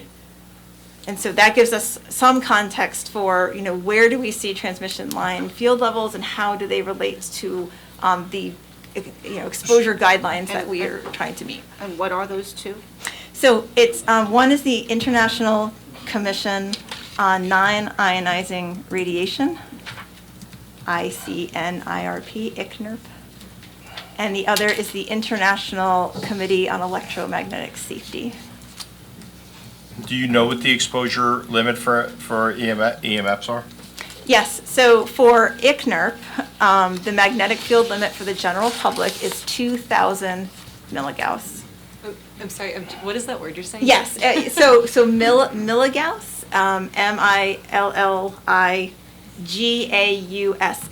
So a gauss is a unit of measurement for magnetic fields. A 2,000 milligauss limit probably, doesn't mean anything without context. And this is another reason why some of these organizations' info sheets are very helpful, because they will provide examples. But, for example, your electrical appliances, when you're holding something in your hand, you're about 6 inches away from a hairdryer or a toaster. You can see hundreds to maybe 1,000 milligauss and exposure. And then as you move, if you move that hairdryer from 6 inches away to a foot away, that's going to drop from, let's say, like 500 milligauss down to 10 or 100 milligauss, and then so on and so forth. So that's those levels from your appliances are well below this 2,000 milligauss standard, and standing directly under a transmission line. How many milligauss is what you're proposing here? I don't have the answer to that specific. We should need to know that answer to determine whether, how far the exposure is for it, and whether houses and structures are going to be within that exposure level. If you don't know what it's proposing, how could you say it's not going to be a health risk? Because at 2,000 is a problem. But if you don't know what it's generating, how do you say that 50 feet is going to be a problem, 100 feet is going to be a problem? If you don't know what it's generating, then how can you say it's not going to be a problem? Just, there's certainly value in having the specific data for this line. Not questioning that at all. There's lots of data out there on what magnetic fields are. Data. You're testifying as an expert that the residents of the township of Millstone that live within this area will not be negatively impacted by EMS from these proposed lines.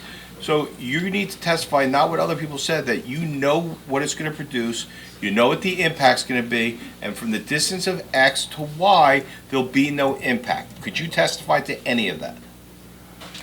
I could testify. Based on my years of experience in this field, I know that even standing directly under a line, you are not anywhere near 2,000 milligauss exposure levels. But have you done any studies regarding the amount of electricity on this and what it is? That's the question. What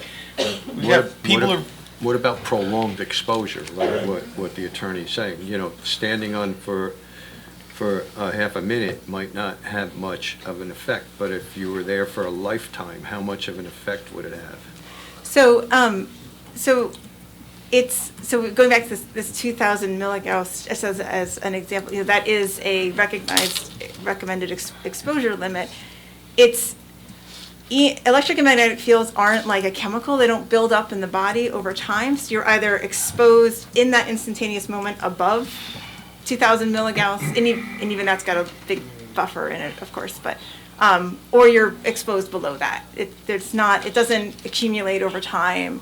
Or anything like that. But can it work almost like skin cancer from sun? You don't get cancer the first time you go out in the sun, but if you go out 1,000 times for 15 or 20 minutes each time, you could develop cancer from sun exposure? So no, and again, as long as you are staying below the exposure, as long as your level is below the exposure guidelines. But to take that one step further, the only confirmed health effects of exposure to EMF, which occur at very high exposure levels, even higher than we see electrical workers exposed to, are short-term temporary effects like the tingling of skin, like a sensation of tingling skin, people said like flashes of light. There's no confirmed association with, for example, cancer at all at any exposure level.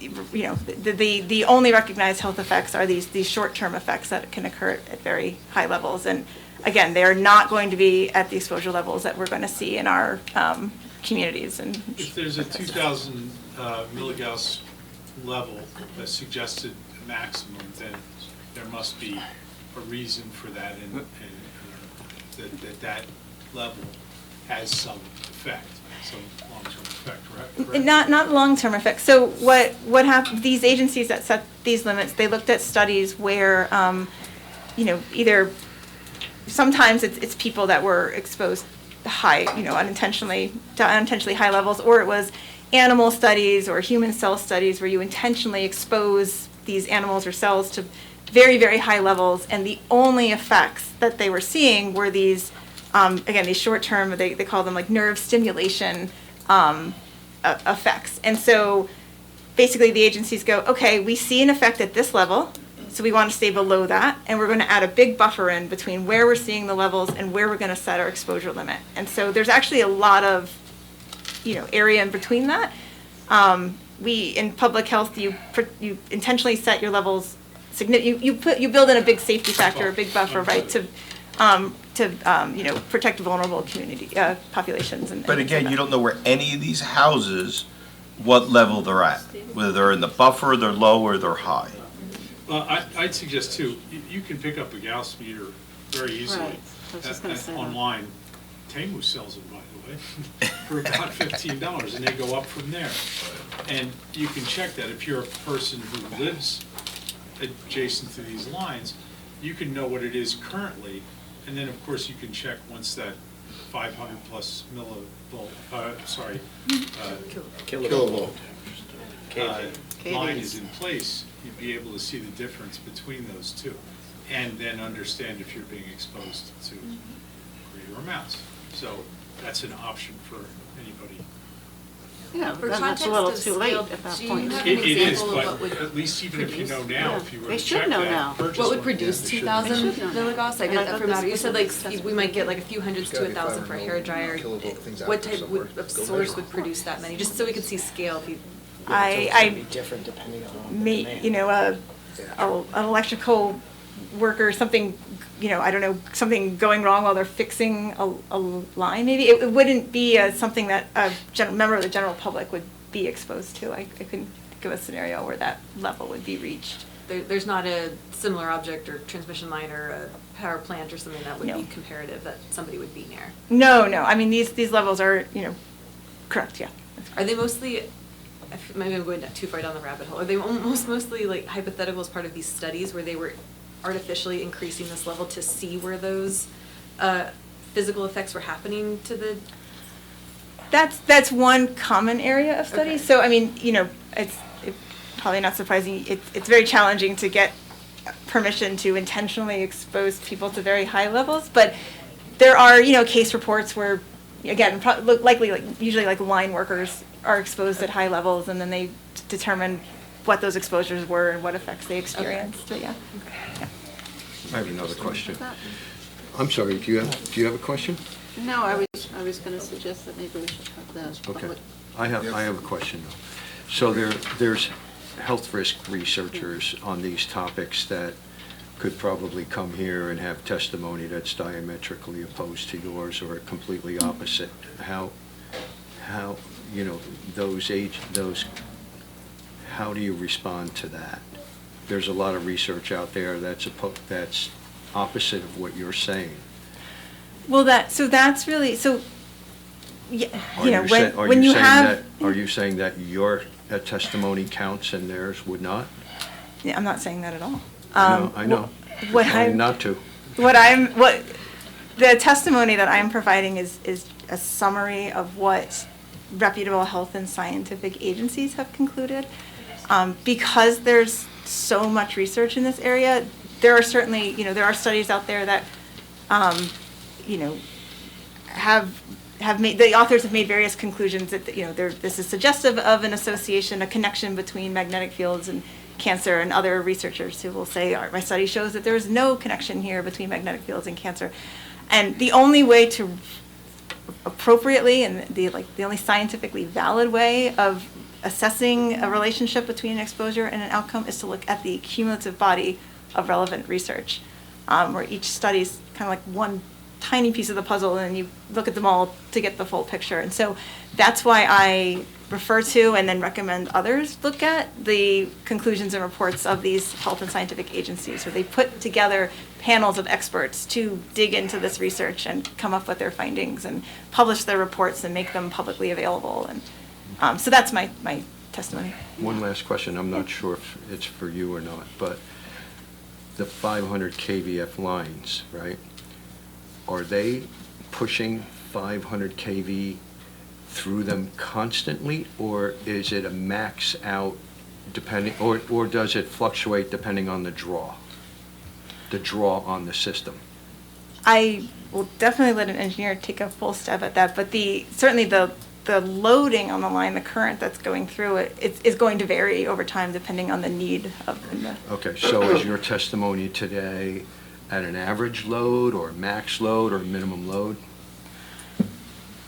So, I mean, when I look at data, I typically like to look at both average and peak. Average would give you an indication of what it would be like on any typical day of the year, and then peak would give you a good idea of what you might expect for a few hours or days at the highest, So if there was a, let's say, a new data center downstream drawing constantly, putting high demand on the system coming through Millstone, would that increase, that would increase the KVF, right?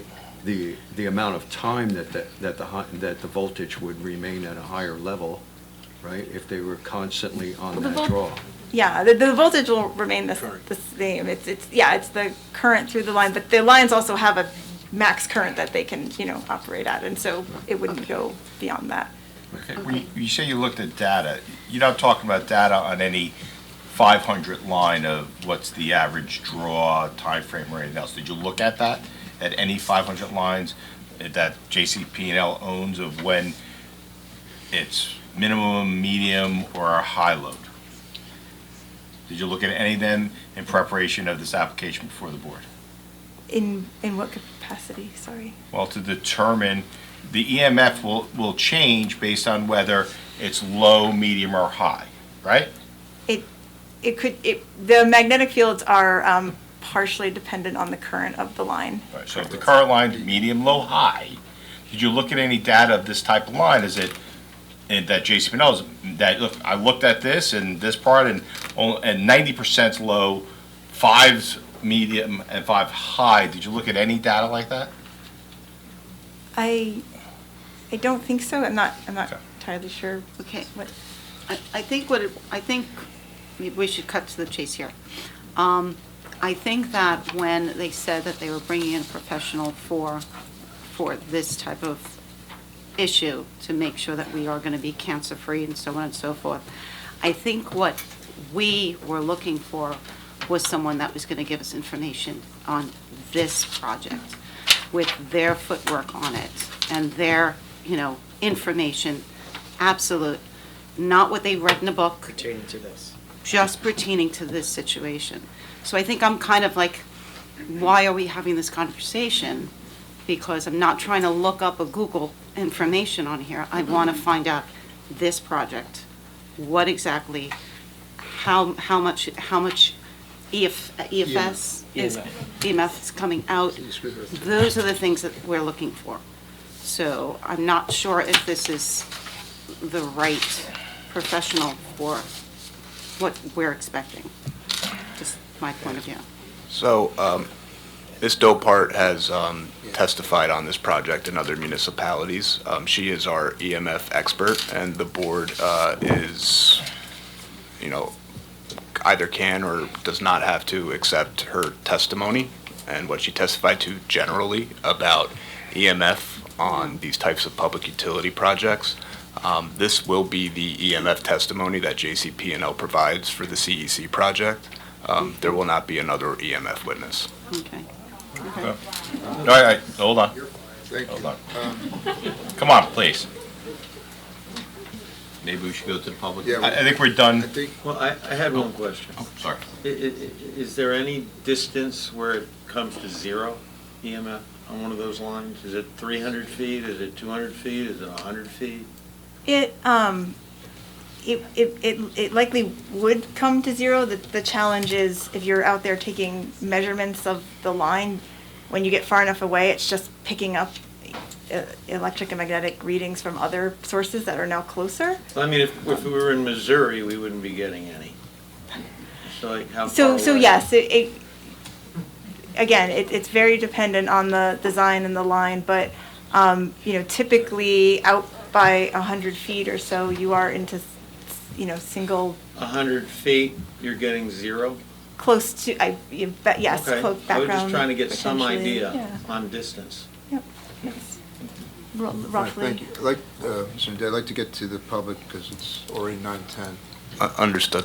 I would like to ask of the public, though, is stick to what you've heard, stick to the facts. I know this, Script. please be concise and objective and not emotional, because we got to get through a lot of people. We got to stay focused, and I got to let the applicant respond to any of your questions. So please, there's a lot of people here. Let's try to be as fast. I don't want to rush, but at the same time, I don't want to be here till midnight either. And let's not be repetitive. Right. If you heard it, please don't ask again. What we're going to do is that people can come up, they will have to give their name, address. Yeah, I'll swear everyone in if you're giving a statement or asking a question of any of the witnesses that testify. Okay? Yes. I know. It's gonna be impossible to separate them, All right. All right, who's first? Who's having first in the line? Come on up. He sat closer. I have 10 reports here. And I can- All right, and I agree. Wait. Well, let me see what it is, and then why don't you stand over there, sir, for a second? By the microphone. Okay. Introduce Well, let's do, and now everyone, I'm gonna do the same. Please raise your right hand. Do you swear affirm the following testimony about to give the whole truth, nothing but the truth? I do. Please state your name, please state your name, spelling your last name, give us your address, and if you are one of the properties that has an easement for JCP&L for ease for us. David Egley, EGLI, live at 31 Backbone Hill Road. I did receive a letter from the town. It does directly interface with the easement. I'm a couple hundred feet away. Okay. So, you could give a statement, ask any questions. I see you have a letter here that you wrote, which is a good thing. It wasn't somebody else's. What do you want to do? I want to go through what I'm providing you. There's Okay, 10 what- of them. All right, why don't we do this? Sir, if you would be wonderful and give a copy of this letter that he wrote That's exactly what I'm to looking Mr. Nadeau, the attorney. All right, so I'm going to mark this as 01. And I'd like to have it submitted at the minutes. That's what I'm doing right now.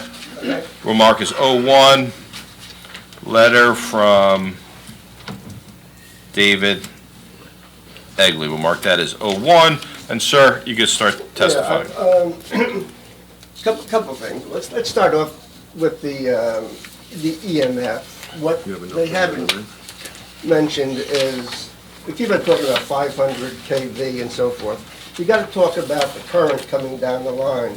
What I've researched is that these lines are either 1,000 megawatts, and they haven't mentioned, I don't know what you're transmitting, 1,000 megawatts, 1,500 megawatts. The power flex density, okay, and they know what that is. It's the density, like so many watts per square meter, okay? It's going to be 4 to 5 times higher than the 230 kV we have coming down the line, okay? Now, I have personally taken a milligauss meter, and I stood at the easement at 90 feet. It reads 10 milligauss, and I challenge her on her units, okay? She was saying 2,000 milligauss. Well, when you multiply 2,000 against milli, which means 1,000, you end up with 2 Gauss, and that's the wrong nomenclature. It should have been 2.4 milligauss. And when I go through these, a lot of the studies that have done, she's talked about these studies that have been done by the NIH, the World Health Organization, that's also in my letter. And again, she's correct. There's been lots and lots of work. Nobody wants to put real numbers down. Again, at so many feet, it's going to be this, and so forth. Okay, now, as I said, I measured 10 milligauss at 90 feet. My house is at 400 feet. Measured it there, it's 0. Okay, so that answers some of your questions, okay? And typically, the emanations fall off at the inverse square of the distance. So it does rapidly fall off. So if you go 2 feet, it's down four times, okay? So, as I said, it falls off very quickly. Now, if anybody Googled, you can do it right now, Google, what is a safe distance to live from a 500 kV line? All right, sir, you got to address the board, not the public. Okay, I'm sorry. If you Google, what is a safe distance to live from a 500 kV line, you're going to get numbers like 600 to 1,000 feet. That's from the line. Now they want to take and add this 500 kV, and I guess they're going to keep the 230 kV. I don't know where the center line is on this easement, but now they've got to separate them physically. So now those wires are going to be closer to the end sides of the easement. The people, and I've looked at Google Earth, and some of these houses are pretty close. There's danger, so, okay. So going to what she had to say, I did a whole... Ms. Dopar is her name. Okay, let's talk about... But can you get to the conclusion? Because we've got a lot of people who still want to talk, so if you got... We have your letter, it's already, we have your letter, it's already admitted. Let me just read some for her, okay? First of all, the biggest risk is leukemia, okay? Sweden, Japan, the United States, it's leukemia. White blood cells go up.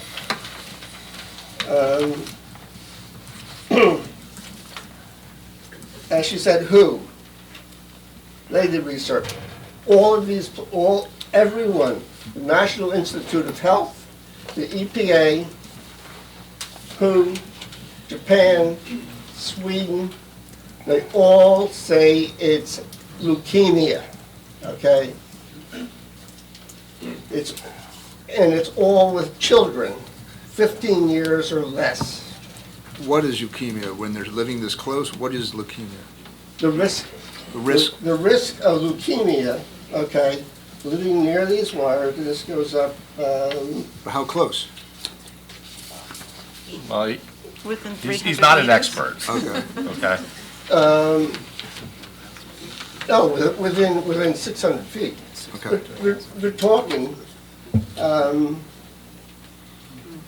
They're talking about 900, Sweden, it was 984 feet, okay, and the voltage was 220 to 400 kilovolt power lines.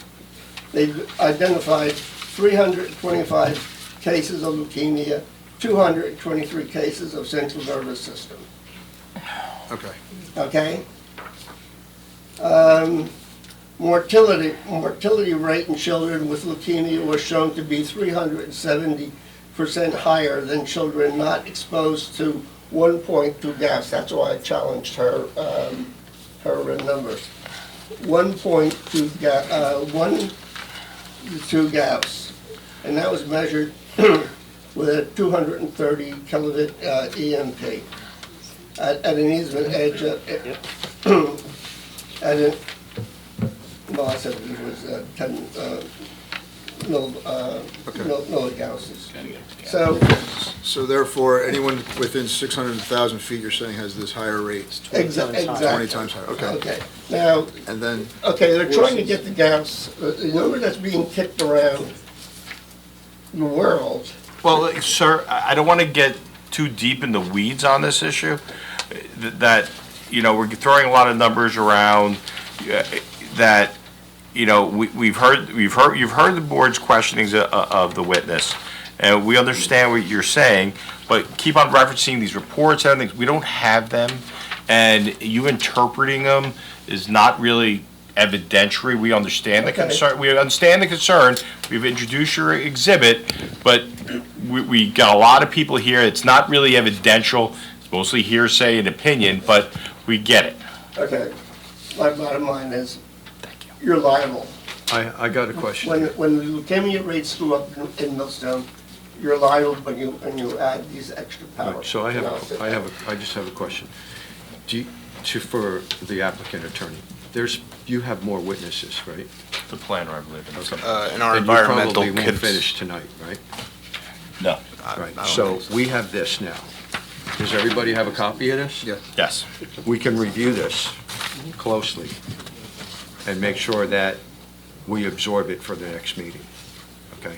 Because you can, there's not going to be a vote. Discuss it as well on the next meeting. Okay, but this is very good, and I appreciate it, and I'm sure the board appreciates you doing this work and bringing it forward, so thank you.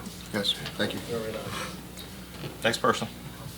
Sir, please raise your right hand and swear from the following testimony about to give is the whole truth, nothing but the truth. It is. Please state your name for record, spell your last name, and give all the information I mentioned before. James Waiter, W-I-A-T-E-R, 36 Backbone Hill Road, and I have the easement on my property. Thank you, sir. First question is, for statement, you said that the other towns have given acceptance to this project, and that's the Clean Energy Corridor, correct? That's correct. Okay. But not all those projects, there's 6 of them that I got off of your website, or Jersey Central Power Light website, that they're not all the same projects.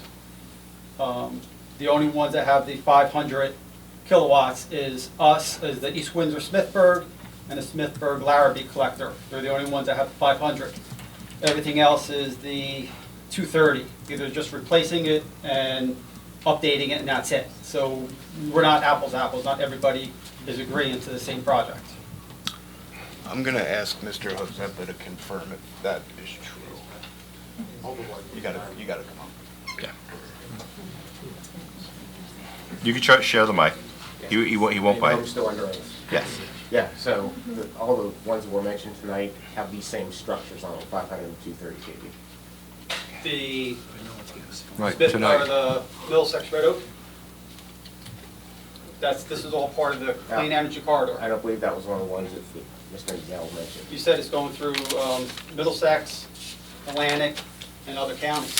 So this is all part of the Clean Corridor. Just wanted to mention the ones that we got approval from was the ones that have the same structures on them. Okay. The overall CEC project is in 4 counties. Okay.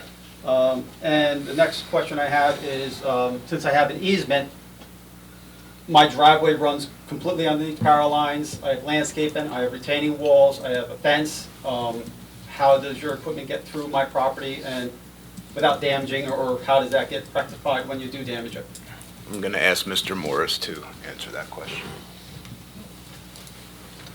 What's your address again, sir? Pardon? 36 back. 36 Backbone Hill Road. Thank you, sir. We have our soil erosion plans which show how we get the access from every main road into the, and we would be avoiding your improvements. The one that I saw on the plan, there is an access there because they have a cell tower. As the road comes out, it actually goes onto private land. It's not an easement. So that's my neighbor's, and there's no easement right there. So you would have to come across my property to stay on the easement, or go across his property. We would stay within our easement. Okay, but now you're coming across my property, across my driveway, and my landscaping. I'd have to see your specific thing and compare it to our soil erosion plans, which show all our accesses and how that access is planned.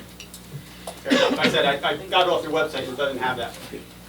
It should be, You could also check the, our website. All the exhibits are online for us as well. Oh, yeah, well, that's what we got from Walter. Oh, okay, well, you said website, I thought you were talking about JCP. Yeah, off your website, it went onto the plans that they submitted, and it shows the access road that Verizon uses, but the entrance is actually on private property. we're not using that access road. But then you come across my property. We're coming across your property. Anything in our easement, we have to traverse your property. It's in our easement. But we would try to, at best, to avoid any of your improvements. It's impossible. So my driveway literally comes around and goes right underneath the power line, so you'll be driving for, Well, the issue the issue is gonna become, okay, and is whether your easement, okay, A, permits you to have your driveway there, let's assume it does, okay? B, the language that allows JCP&L to transverse that easement. Okay, so let's assume, most of them say they could go on the easement, bring anything they want, but obviously if they damage anything, they're gonna have to fix it. That's generally how it works on a very general issue, yes. that's what I'm asking. Yeah, anything, if we have to traverse your driveway and damage it, we would have to replace it. Okay, that's what I want to know. Thank you. Thank you, Mr. Wade. Next. Thomas Devine, 329 Foster Road. Say again. Right before it's been a while. Sir, please raise your right hand. You swear affirm the following testimony about to give us whole truth, nothing but the truth? I do. Okay, go on. So say again. 329 Lost Road. First name Thomas Devine. Devine. Lot 3901, 1301. Thank you. All right, now my question is, it's a construction question. Can I ask that now, or should I wait? Yeah, ask the question and maybe something Okay, are after. you gonna have a lay-down area when you start building? It's Mr. Morris. Our principal laydown area is in Freehold, south of the Smithburg substation. During construction, what would happen is, it's, as I said, it was in phases. So we would drill the hole, bring the reinforcing cage from the laydown area, transport it to the area of the hole, store it possibly for a day or two, drop it in the hole, bring in and pour the concrete. As the poles come in, the sections of the pole would come in just before erection, because that's the way it's planned. So the laydown areas in Freehold, the pieces would be transported for each individual pole at that time. Okay, so no staging area? The staging area is Stage in Freehold. is in Freehold, Yes. correct? Okay, now you'll be using a hydraulic crane when it comes time for the erection? Most likely would be a hydraulic crane. Okay, so I'm on well water. What I would ask is that you would use a diaper or containments underneath the hydraulic crane, Sure. and in the event something were to break. And they would take that in consideration. Yes, but they're gonna take, or will they do it? Well, we don't have a contractor yet. I know, We that's what I'm make that- saying. We can make that a requirement. Can we make that a requirement, Greg? So you say you got a diaper underneath the Yeah, it's a diaper. hydraulic? It's a self-containment system for hydraulic cranes. Right, all right. And Make that there's a- one other question, is that there's lead at the base of the towers, the old towers, I believe? There's possibly, any hazardous materials would have to be dealt with, Okay, that's gonna all be abated or whatever? Yes. Okay. and any soils that we're removing will be tested upon removal and brought to the appropriate site. Yeah, because I think it'd be best to, top layer when you start to abate, it's just whatever you gotta go Yeah. down 12 inches, 18 We're going down inches. 12 inches with the, Okay. yeah, for the. And you don't know how deep you're gonna go? For the For the post, footing? the footing's gonna be anywhere between 30 and 40 feet, depending on what the soil conditions are. That shouldn't affect my lot. All right, that's it, thank you. Thank you.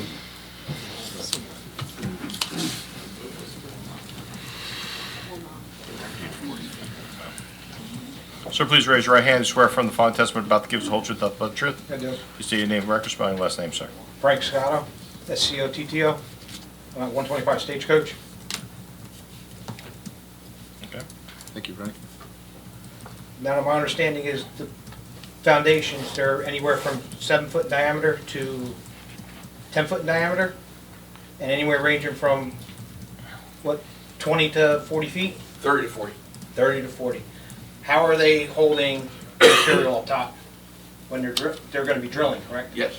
Now, how are they putting in steel casing to secure the ground, like from ground eroding? It depends on the soil conditions.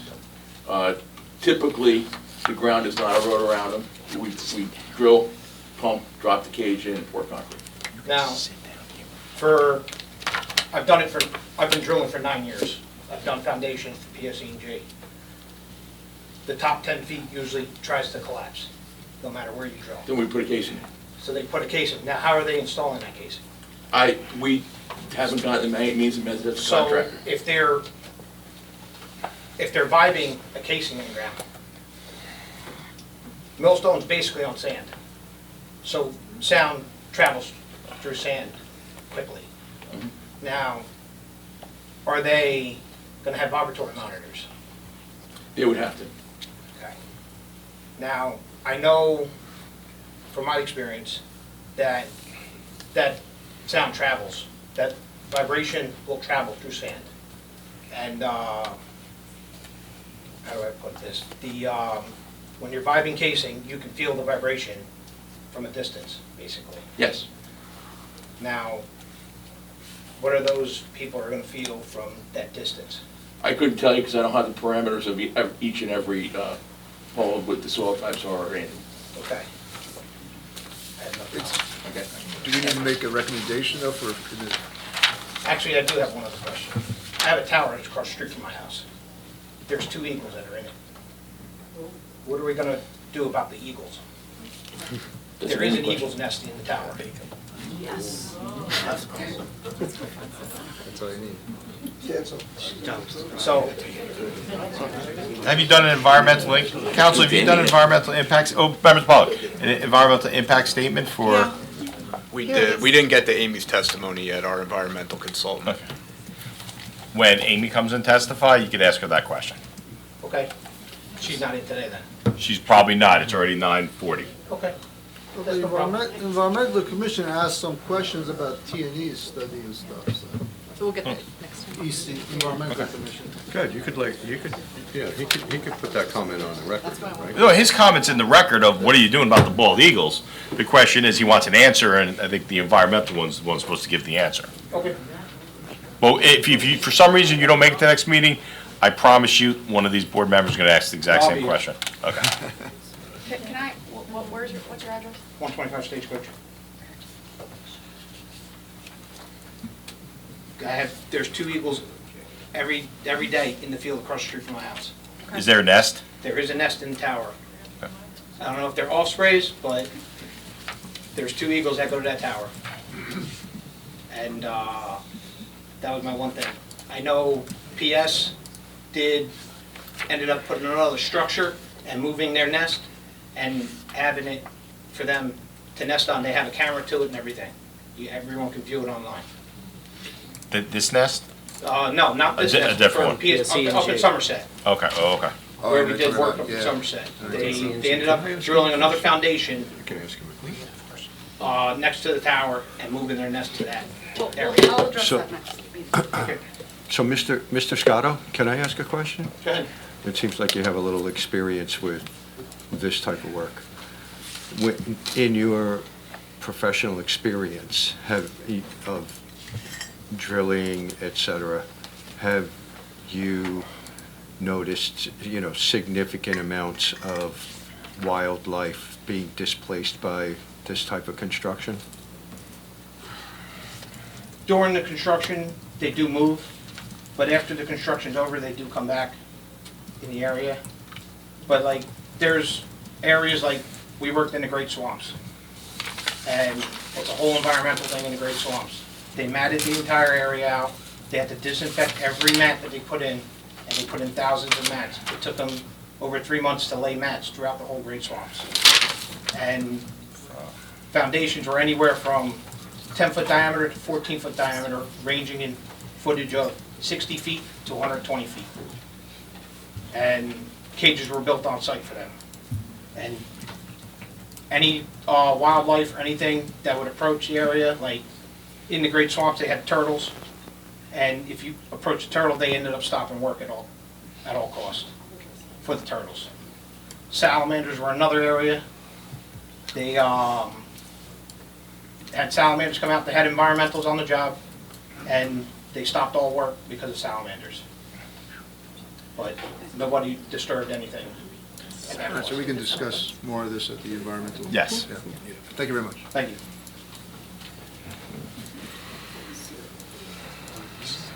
Sir, please raise your right hand. Do you swear affirm the following testimony about to give us the whole truth, nothing but the truth? I do. Please state your name for the record, spelling your last name, and give us your address, sir. Gerald Lenner, Lenner, 8 Doctors Creek Court. And the reason I'm standing here is I haven't heard anything about the economic impact of putting these towers up here. I looked up, did a quick literature search, and we take a property devaluation hit somewhere between 3 and 15%. And it's because of the towers, and it's this sort of talk. You know, fears of cancer, crispy, oh, you left that out of the story. You know, that's been a thing, issue that's haunted, you know, these high voltage lines, is the childhood leukemia connection. But because of this, the ugliness of the towers, and just the whole change of, you know, a natural land into an urban place, it just hits a thing. And I thought, gee, let's look at, you know, round numbers. These houses are $1 million a pop. You know, this is like taking a 100K hit. Hey, I bet a number of the people in this room, except for the guys that are from out of town, they're taking a 100K hit on their property value. And yeah, I'm not a realtor, you know, there's another realtor here, but this is a dilemma. So what's in it for us? And we don't, you know, the irony of this thing is we don't get any of the benefit of this. The power goes through us. It's like a highway for North Jersey. You know, it doesn't, yeah, there's substations, there's redundancy in the network, but basically it's not going to help our local problems with the distribution. Do you have a generator at your house? Yes. And you go down the street I live on. Every other house has got, you know, a permanent one. I have one that's on wheels. You need it. You just, How many times you lose power a year, would you say? man. Let him answer, let When him the answer. last time was, Probably a round number. 2 times. 2 times, okay, thank you very much. We all, obviously, we all have the same problem, but I just wanted to hear from a witness. Yeah, well, it's like a joke, you know, I personally feel helpless. You know, all these, I'll talk to the board, these people with nice suits come in, they run the whole show. What about us townspeople that get stepped on in the process? You know, it's our property value that goes, these guys go to their cities. Thank you. Okay. And to answer your question, next one coming up, man.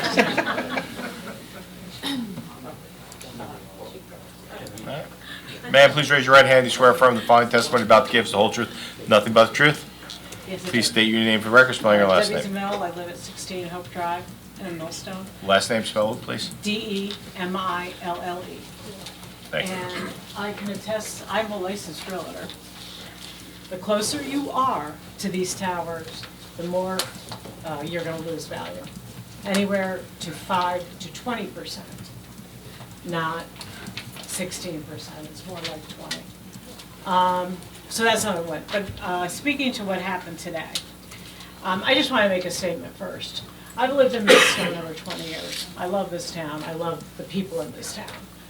But for 20 years, I've never heard anything about this project until I got a certified letter a couple of months ago. I find that reprehensible from JCP&L.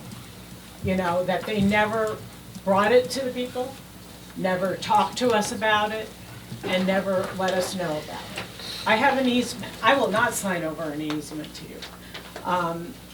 As it goes to EMF, you can say that there's studies that say that it does increase the cancer risk, you can say it doesn't. But you're going from 230 to 500 kilowatts. You can Google it, you can go on AI, and they will tell you there's going to be consequences to this.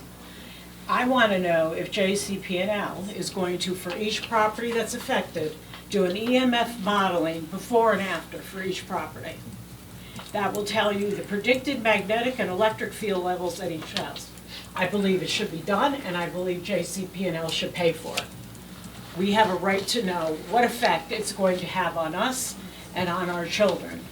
and on our pets and anything else that lives on that property. So I will speak with First Energy after tonight's hearing, and we will let the board's professionals know if that can be accommodated. We don't have that answer tonight. Okay. Number two, the noise concern. When you're going from 230 watts to 500 watts, there's going to be a significant noise, especially in the mono poles. They have a specific noise that comes out during foggy weather and rain. What's going to be done about that? I'm going to interrupt you. Could you come back up? Because I don't remember hearing any testimony about noise of existing as proposed. Mhm. Do you ever witness that your engineer testifies? Is there a noise that's going to, 50 dB. do you have witnesses that at what's the sound there? What's the new 500? Is there going to be a crackling? What do you have? Is one of your engineers could testify what sounds the new wires are going to make?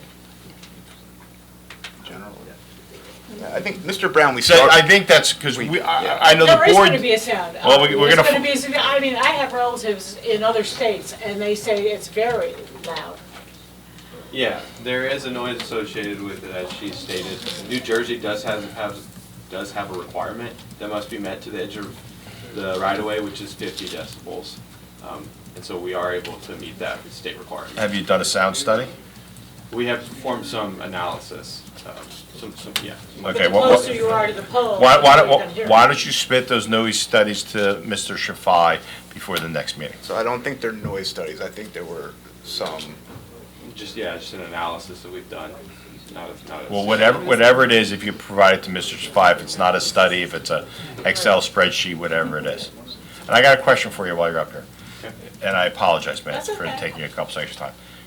Yeah, we heard testimony before regarding how close some of these towers are to those 6 houses, okay? And the engineer testified that he measured that from the center of the pole, okay? And then I just keep on looking at the pictures in front of me. The wire. How far is the wire off the center of the pole? About 25 feet. Okay, so that wire, those houses are now 25 feet closer to the wire, right? It depends on the direction, so we are shifting the poles. Well, he testified that there was a bunch of houses, one was like 111 feet or so, and that was to the center. And if the wires are 20 feet off center, now we're at like 90-something, correct? Yeah. And I want to correct what I said, hopefully you think. I said it swings 90 feet, right? How far do they swing from that from where that wire is? How are they designed? How far is it 90 feet to the right, 90, like, because I don't want to misinterpret what I heard. You're here.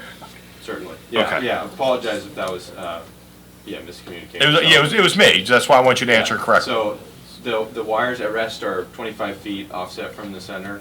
And then when a wind condition, an extreme wind case is what we designed these for, we see what the blowout is, how much the conductors would swing.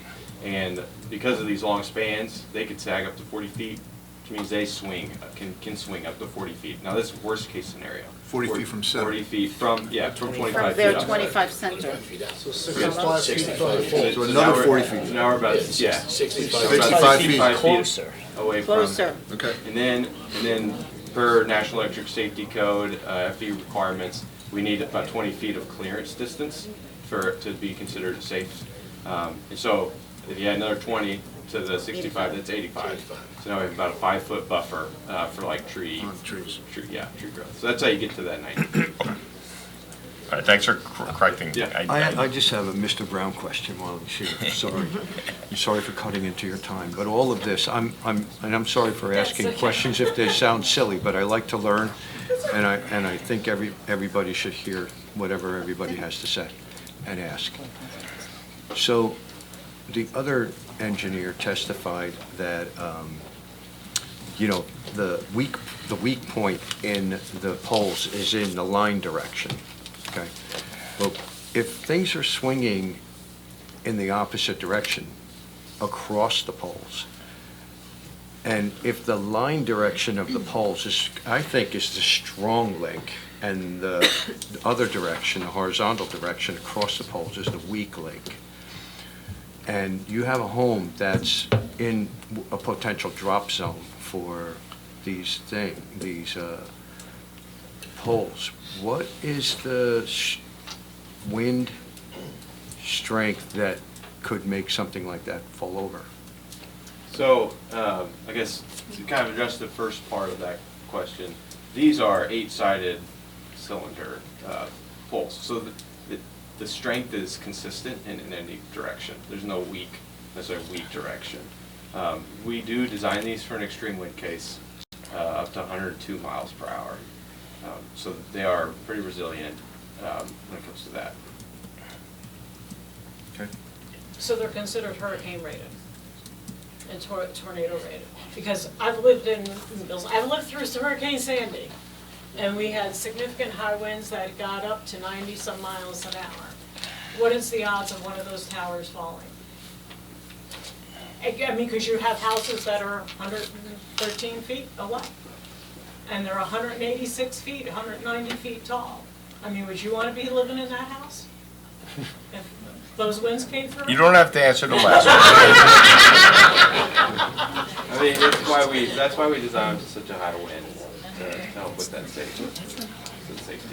I mean, because out west they have special towers because they have the tornadoes, they have everything else. I mean, are we getting those types of towers here, or is it something lower level? Wouldn't say lower level. Obviously, weather conditions are different here than out west, and so they are designed differently than other regions But we of can the get United hurricanes States. here. We have tornadoes here. We had one not too long ago in Jackson that ripped through Jackson, the tornado. I mean, we have to be concerned about that. You're putting these towers that are 100 feet away from houses, 150, and these are 186, 196 feet tall things. And you can say all you want that it might fall this way, but you never know. It depends on the wind.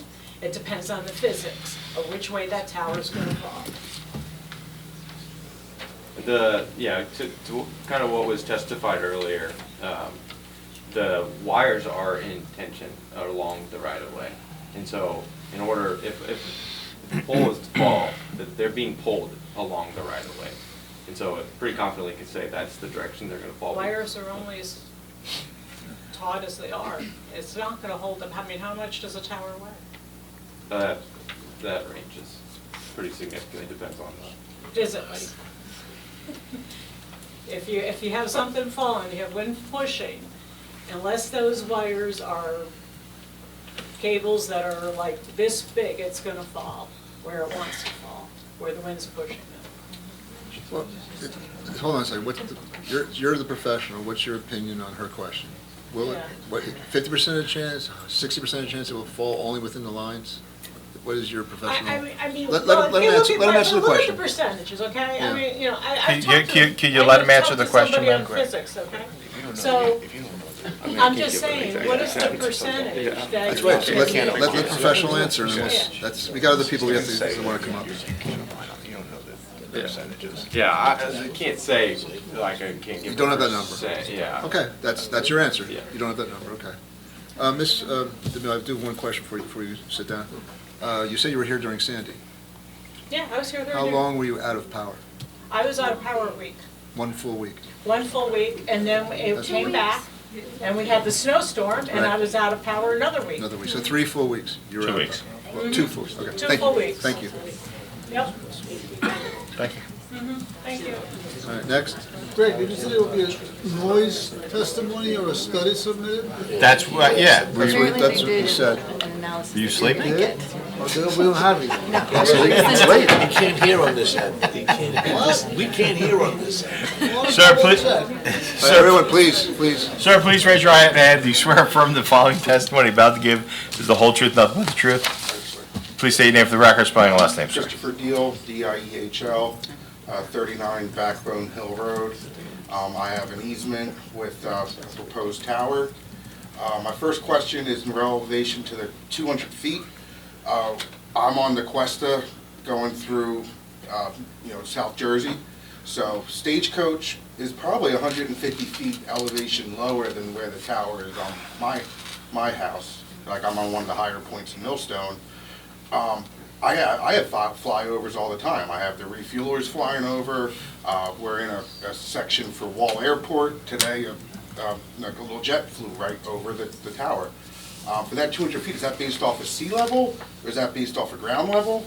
Like, are they gonna have to put a blinking light on my tower because we're so much higher up? Question. Good question. None of the other towns have Is there this issue. lights on the tower you have now? What's that? Is there a light on the tower? No. Okay, Yeah, I can answer that. please. Greg, why don't you sit? At least let him be a little comfortable. So that is based off of the ground level, not the sea level, and it is ran through, we do submit all locations through an FAA notification tool that they have online. It evaluates a variety of things, height, location, where the wires go. And so we've submitted all the structures for this project, the proposed ones, and none have come back that need to be filed with the FAA. So there needs to be no lighting on the new structures, and the FAA doesn't even need us to file any with them. Okay, and then, and when the work's being completed, I've had people on my property numerous times in unmarked vehicles. I've asked for a COI, certificate of insurance. I'm not given any information. Greg actually did my closing, and I didn't get any information on these. I knew he looked familiar. But like, I've never received any information. Like, basically, you guys like have a pool house that you refuse to leave, and I did buy the property knowing it, but I have no book of rights, nothing. Like as a customer, I mean as a free landlord, basically. Is there a question? But could I get a copy of my easement with what JCP&L or First Energy has, and just You've got a copy of the easement, I sent it to you. it's very well written, that like they don't say anything else. It's a very small document that was probably written many, many years ago.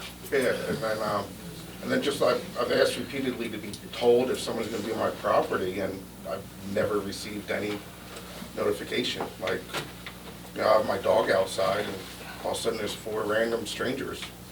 What's the rules on that, D? They don't have to? No, They don't have to- generally, it's not like a landlord-tenant where you have to give 24 hours notice. It's just, they have the right to go through their easement. But shouldn't they at least have identification? They should. But I don't know, is that a law, though? Well, if he doesn't say who he is, you can call the cops on him. Okay. Well, then the state police will take forever to get there, Yeah, but that's that's a another different story. All right, that's all my questions. I have one question for you. Do you have a house generator? No. No. Have you lost power, though? I've only been there for 3 years. Right. So. All right, just thought I'd ask. Thank you. Good seeing you again. Mr. Bella, I think A7 has copies of all of the easements, so if anybody else would like to copy it, you should be able to look online under Exhibit A7. Thank you, Dan. Thank you. Please raise your hand. Swear affirm the following testimony about to give is the whole truth, nothing but the truth? Yes. Please state your name for the record, spelling your last name. Alan Gold, G-O-L-D. Address is 48 Cars Tavern Road. Alan.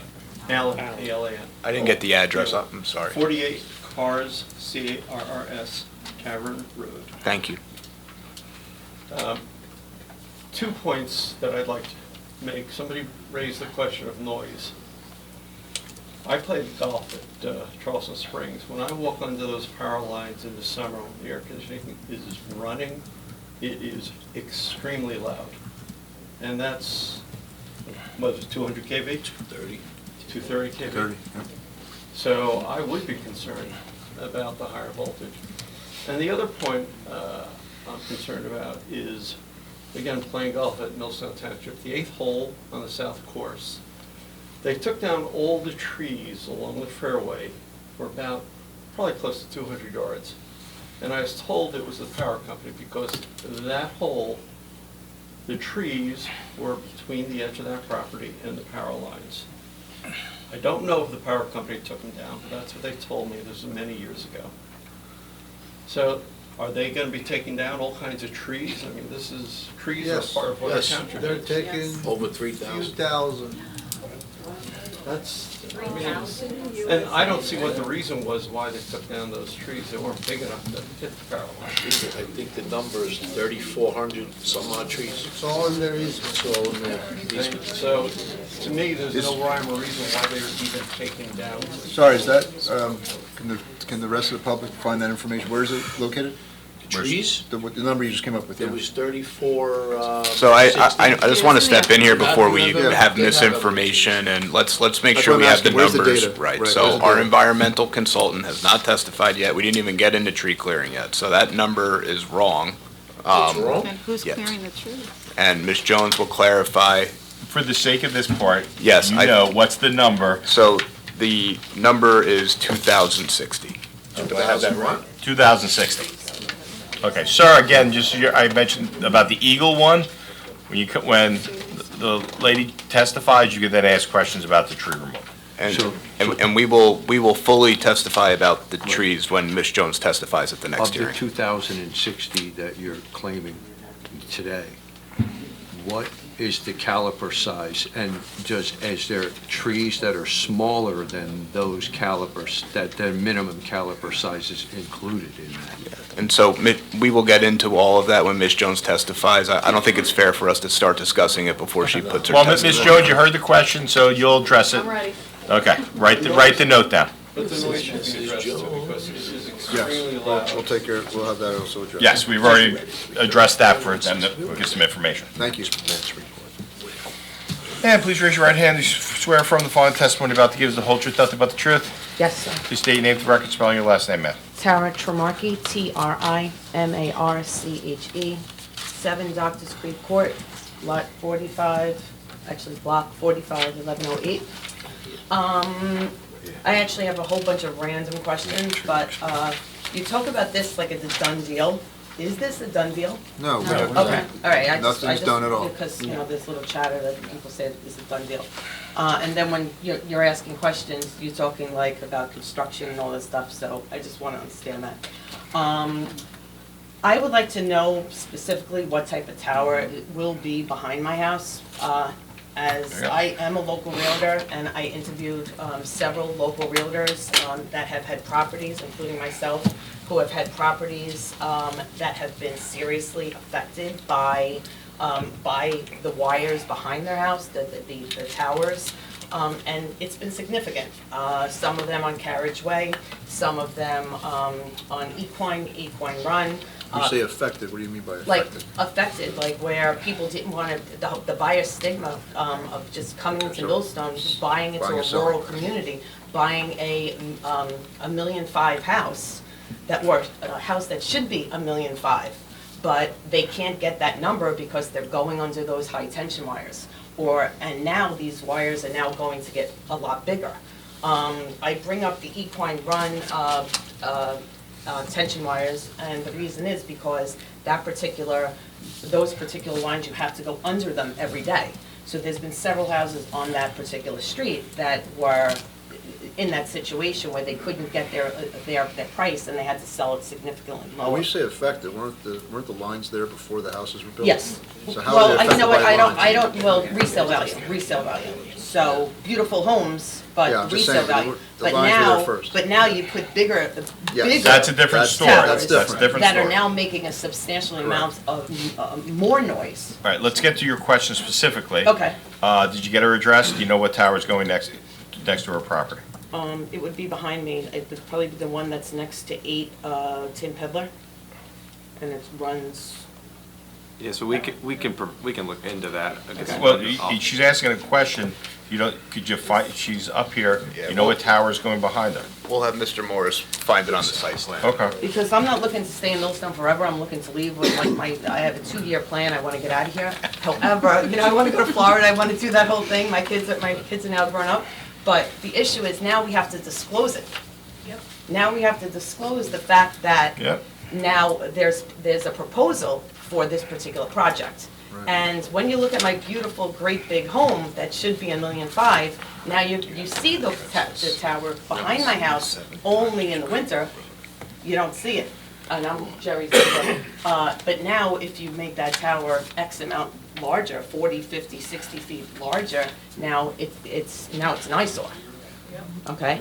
So, and I just wanted everybody to know that that's how it's Well, going to affect. hopefully they're gonna give you an Anyway. answer in 2 seconds Okay. what they're proposing. All right, and then the other thing is, they talk about improvements, that these are going to make improvements. I want to know what's in it for me, what's in it for my community, and what's in it for us, okay? Because we live in this rural community, people come 7 here Doctors Creek. because of Doctors Creek. what they get, okay?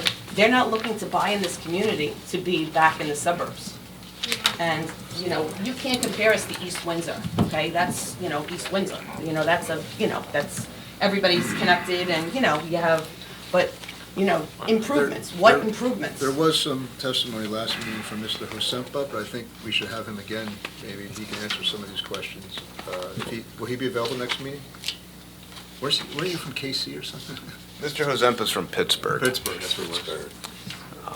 Yeah, At the so. end of the day, I don't care about Pittsburgh. No, but I he's saying care he's the about one that can Millstone. answer your Oh, questions. No, yeah, What's so- in it for Millstone? You know, sorry. I don't want Mr. Hozempa to have to repeat all of his direct testimony. You know, if you have specific questions about the project benefits, we can quickly summarize those. The question, I'm not gonna ask the question, what's the benefit to you? But what's the benefit to the Millstone? When I say me, I mean us. Yeah, okay. Yeah. I'm just joking. What's the I forget what the testimony was, what's the benefit to the community for this improvement? Sure, we can have Mr. Hozempa explain that again. Yes, that's the. We'll have him come on. He's not here, right? No, he's here. Oh, he's there, oh, okay. Real quick, that one question.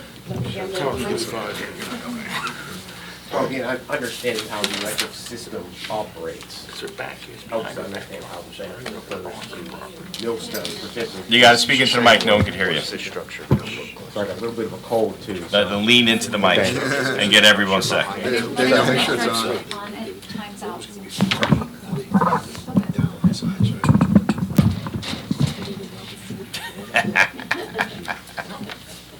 So, again, understanding how the electric system operates, so I understand that there's been a lot of outages in this area, but most of that, as you had already discussed, is really due to the distribution system, not the transmission system. However, you know, the outages that occur on the distribution system affect hundreds, maybe thousands of customers, but outages on the transmission system can spread to tens of thousands or millions of customers. And we've had those kind of incidents in the past. So what happens here is because the transmission system feeds into what we call our sub-transmission system, which is the 34.5 kV system. And then also that feeds into the distribution substation. Get to the point. So because it is all connected, in order to provide reliable and resilient service, the transmission system needs to have the sufficient reliability to make sure that the systems under it can be supported. So this is going to add that additional resilience and reliability to the overlaying system. Okay, all right, with that said, okay, so I'm asking about improvements, okay? I know that you can ask me the question that you've asked everybody else, when was the last time I lost power? And that was when we had the snowstorm, okay, and we lost it for 4 hours. Somebody can hit, like I live off of Stagecoach and Stillhouse, okay? When somebody hits a pole in Jackson, or a squirrel gets fried on a telephone line in Jackson, my power goes out. It's so ridiculous how my power's out, but Backbone, all of their lights are on. And, you know, like, all right, so is that going to improve? Like, are those improvements? That's your question. Yeah. Will that be improved? Can we get that answered? Is that Mr. Hozempa? Are you gonna improve these Right, grids? when something a few miles away happens, will all these new lines improve that problem? Well, Somebody gets a telephone pole, squirrels running across and gets fried in a transformer on a telephone pole. So the distribution system is laid out very differently than the transmission system. So the distribution is typically a lot of radial circuits that emanate from a substation, and they're kind of like interlaced, right? So, and there's 3 phases to all the distribution circuits, just like there's 3 phases to the transmission system. So sometimes a person can lose power on one side of the street that might be connected to, say, A phase, and the other side of the street is connected to B phase, their light would still be on. And depending on how the circuit runs to your house, I'm guessing it comes from Jackson, because if it happens in Jackson, it affects you. So it depends on how the distribution circuits are laid out. Right, but so will this new lines help that problem? That is a distribution problem, not a The answer is transmission no. problem. So it's not The answer is no. No. Okay. Thank you. All right, let's get to the more important, the other. I have a Mr. Horzepa. I'd like to make just something on, not for Mr. Horzepa. So I did a little. Hang on, I cannot hear. Members of the Everyone, public, please, again, please. I know it's late, we're gonna pretty much end, and probably after this lady finishes, so, you know, we'll be quiet so we I can just get want done to say that I just did a little map search of how many of these structures were in Freehold, Roosevelt, and East Windsor, and the topographical. So in Freehold, it was 1, okay? In East Windsor, it looks like 11. 11 going straight across all kinds of farmland. And in Roosevelt, it's 3. How many in Millstone? 40-something? 44. We reduced it to 39. 39? We said earlier it was 44. Oh, yeah, So- Jackson reduced way more. Jackson, I think, was 44. Yeah, so I those have to appro- check Jackson. So I could see why the All approval. right, please, Did you check stop Jackson as well? talking. Please. I didn't count Jackson. Okay. And how? You checked how? too? No, but I'm just saying, the connection points that you want between Smithburg and East Windsor, that's how many towers are in there. Freehold, 1, East Windsor, 11. Freehold was way more than 1. Yeah. It crosses the road right into the No, but Smithburg there's more at station. Smithburg. Yeah. There's more than 1 structure, though, but it's okay. We're only going to the Smithburg switching station, right? It's right across the road, right across. Right, the Falmouth substation Road. itself, though, has other structures being installed as Okay. part of the substation. Anyway, you guys are going to come back with that information, the accurate information, the next meeting, right? We need to verify it, yes. Okay, now let's get to your first question. Do you know what the size pole is gonna be behind their house based on your proposal? Well, it's not exactly behind our house, it's the exact same place as the pole that's there now, and it's 193 feet. And what's it today? I believe that, what do you have there, Greg? What structure is it?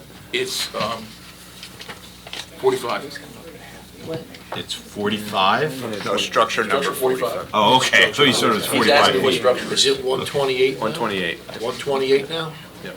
Right? And you're gonna go up to what? To go to 193. 193. 60 feet, Great. 70 feet. How are we gonna disguise that? For green paint. Because right now, like, you know, the way my neighbor stuffed it out, it's 1,000 feet behind the house, but this thing is just, it's just gonna be this great big eyesore. We Guys, understand. What do you guys do to keep them out? We understand. You guys are putting eagles nest up there. How many more people? Okay, how many more, if you see by raise of hands, how many more people want to say something? All right, I got these 4 who are raising their hands, and then we'll call it. Okay. And please try to take a couple minutes.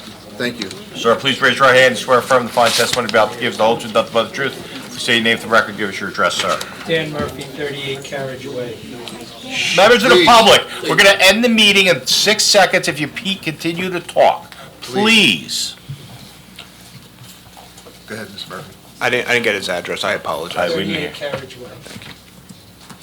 How many footings, 40 feet deep, go on each tower? And has there been an impact study on the aquifer and on the wells? You're going 40 feet down, how many footings are you putting per tower? There's one foundation per new structure. And has there been any study on the water, the aquifer? You're putting these so close to the well. This is all wells, this is not city water. Has there been any study on that?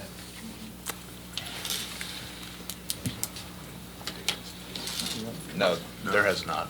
Typical well is cased at least 100 feet, that's what the New Jersey State DEP requires. 100-foot casing before you even have an opening. Has there been any study? No. I think with the EMFs, you testified that it really depends on the layout of the lines. And in the last meeting, you testified that this layout is unique and has not been done in New Jersey. So what type of study has been done with this unique layout of the wires, of a 500 and a 230 in this layout? You regarding EMF? EMFs. I think she testified she did not do any. Am I wrong with that? On this I project. don't think she's done it. We don't need to get personal. That's correct on this project. It was not my testimony, but I think the unique part was the tower structure, which would not necessarily, would not impact the Okay. lines. Next I question. think the testimony last time was the layout of the wires next to each other. It's done all the time. That- It's done all the time. That was the testimony last time by one of the professionals. And we can go back Oh. and take. Whether or not she didn't do a study. It is what it is. I think Mr. Hazembeck testified last time that this was part of Phil Murphy's executive order. Yes, he did. What executive order is this under? I thought it was just a grant, wasn't it? No, he said executive order last. This was an Yeah. executive order by Phil Murphy. Yep. What is the exact executive order? And what year was it? Actually, I do not have my testimony in front of me tonight, but the executive order directed the BPU and, I can't remember, to create an energy master plan. That was what the executive order was. I don't remember what the But details there's were. no executive order with this infrastructure project. I did not testify to that. No, I said there was an executive order from Governor Murphy directing the BPU and, I can't remember what the other organization was, to do an energy master plan for the state of New Jersey, which then led to this project. I believe your quote was, "This project is under an executive order from Phil Murphy." And I think people on this board I agree with remember you. this. I think he also said it had to do with the windmills. It tied into the Tied windmills, into offshore windmills, and then windmills, we and this is immediately part of the asked- plan for Right. transmission. And then we from immediately asked, the windmills into were the not system. here. And then the windmills were knocked out. Right. And then you said it's a transmission line from East Windsor to Smithburg. But you started with the whole thing with an executive order, windmills that were gonna power this transmission line. Correct. And it was gonna go to North Jersey, South Jersey, reverse the ways, the whole thing. But then the windmills, which we figured out were put on hold and probably will not happen because that's more expensive to maintain than the old existing towers that you have now. But to get to the point, I really don't understand. No one has said anything about the EMFs from putting a 500 kV underground.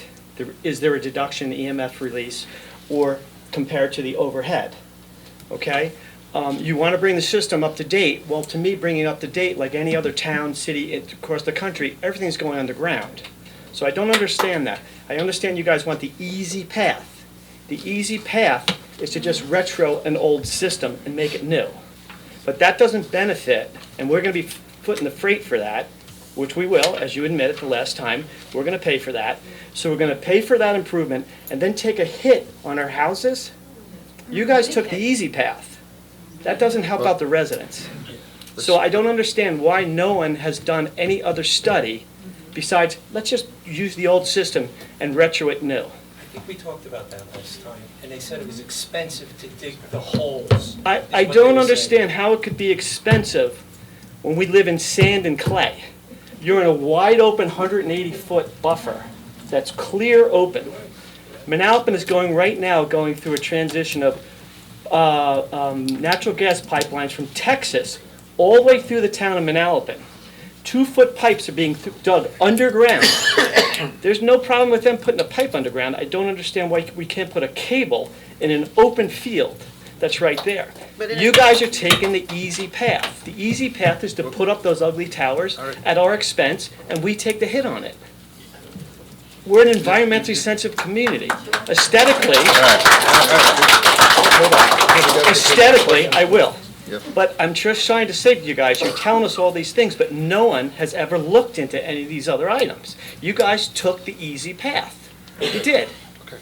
So let's think outside the box here and help everyone that's going to take a hit in the right of way, and their houses are going to devalue.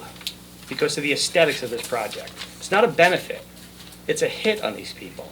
And you guys are just taking the easy path. All right, stop. So is there an answer to his point? Yeah. Is there a Is reply, there- is there a reply to his comment? I didn't hear a question. So I'll Why ask did the we only question. choose this path to retro those? Can we consider doing this project underground? Well, I can tell you, based on my experience, that if we put the line underground through Millstone, it's a benefit to Millstone, and Millstone will have to pay the difference between the overhead construction and the underground construction. But you're already using a sludge fund for a project that is null and void now. So you Well, already have that slush fund. So if we have to pay for the improvement, then who's gonna compensate us back for the loss in our real estate? It can't be one way. You can't have us pay for it because we get a gain and our real estate will not devalue. But we've gotta pay for it to save our real estate. Well, if you know our real estate's gonna devalue, you should be compensating us back. Okay. He can't answer that. He's just the engineer. Okay. I'm concerned about the statement he just made, that we're gonna have to pay for it as the engineer. I mean, that statement. I don't know what he means that we're gonna have to pay for it. More or less because they're trenching, and like, so when I trenched for gas, because I wanted gas on my property, and it was 450 feet from the road, I had to pay for 450 feet of trenching. My point to that is he's the engineer. Yeah. He's not JCP&L. He's not the attorneys. No, but. How does he How come do up you know with that that, there's that the we're cost? now liable for that? We're not liable for anything, okay? But so let's just move to the Just to next clarify, I point. said based on my experience. No, it's fine. But my question then is, why would Millstone have to pay for it?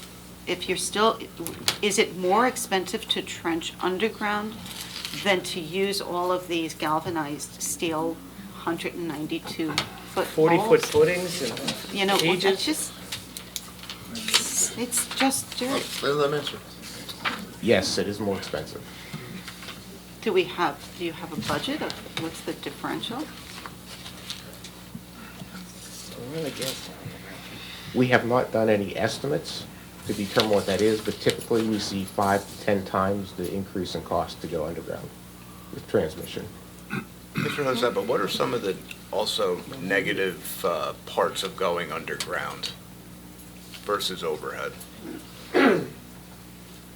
Well, I think from an environmental perspective, we have to dig a pretty large trench to put these kind of lines underground. So, and that would be a trench all the way from one end of Millstone to the other. 6 months. So, I mean, you'd have a 6-mile trench, probably 10 feet wide, pretty deep. I'm not sure exactly how deep, probably 20-some feet deep. And then you'd have to lay the cables in there, plus you'd have to have the construction equipment alongside for another 20 feet or so to do all that work.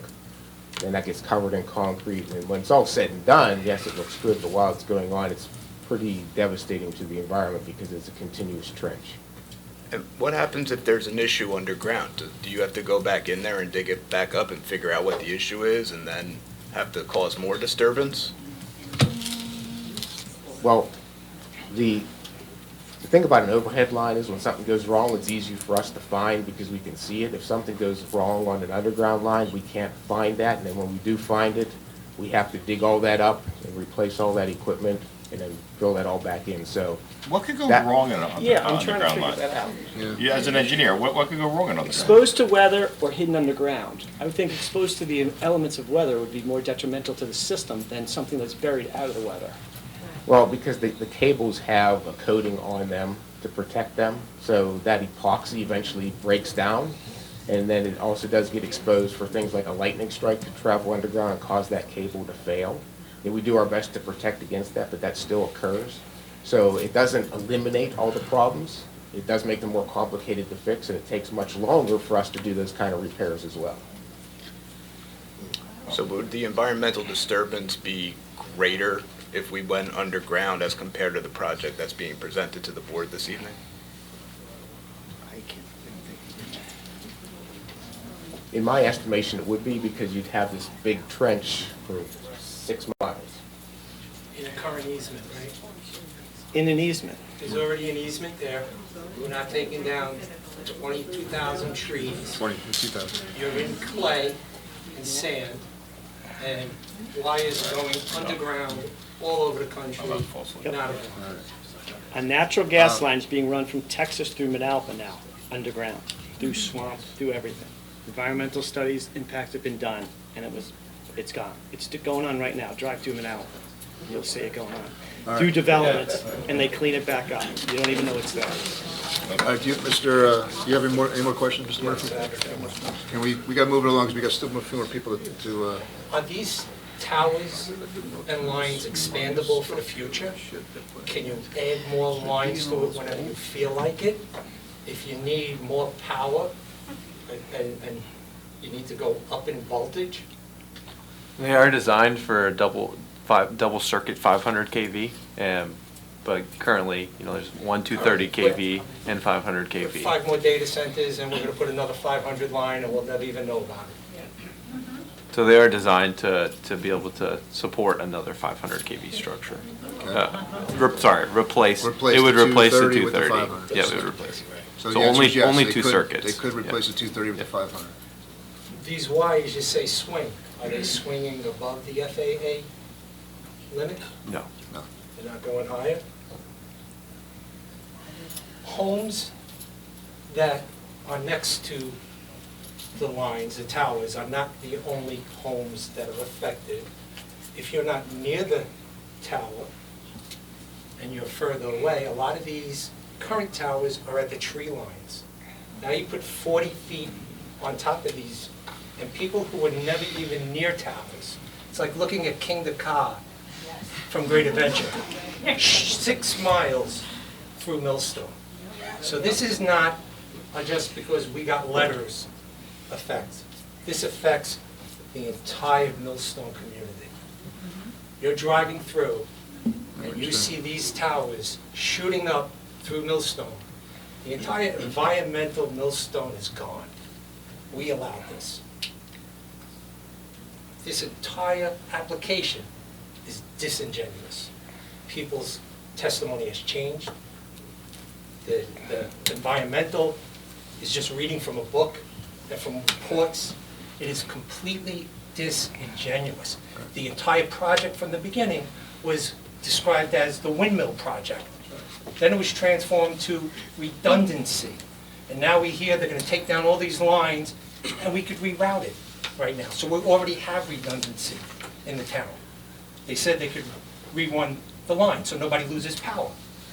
The entire project keeps changing as they go along. Mr. Hazenpik came in first meeting and said there's no benefit to Millstone. Now when you asked him, he couldn't even say that. He's trying to change that language again until you drill down into everything.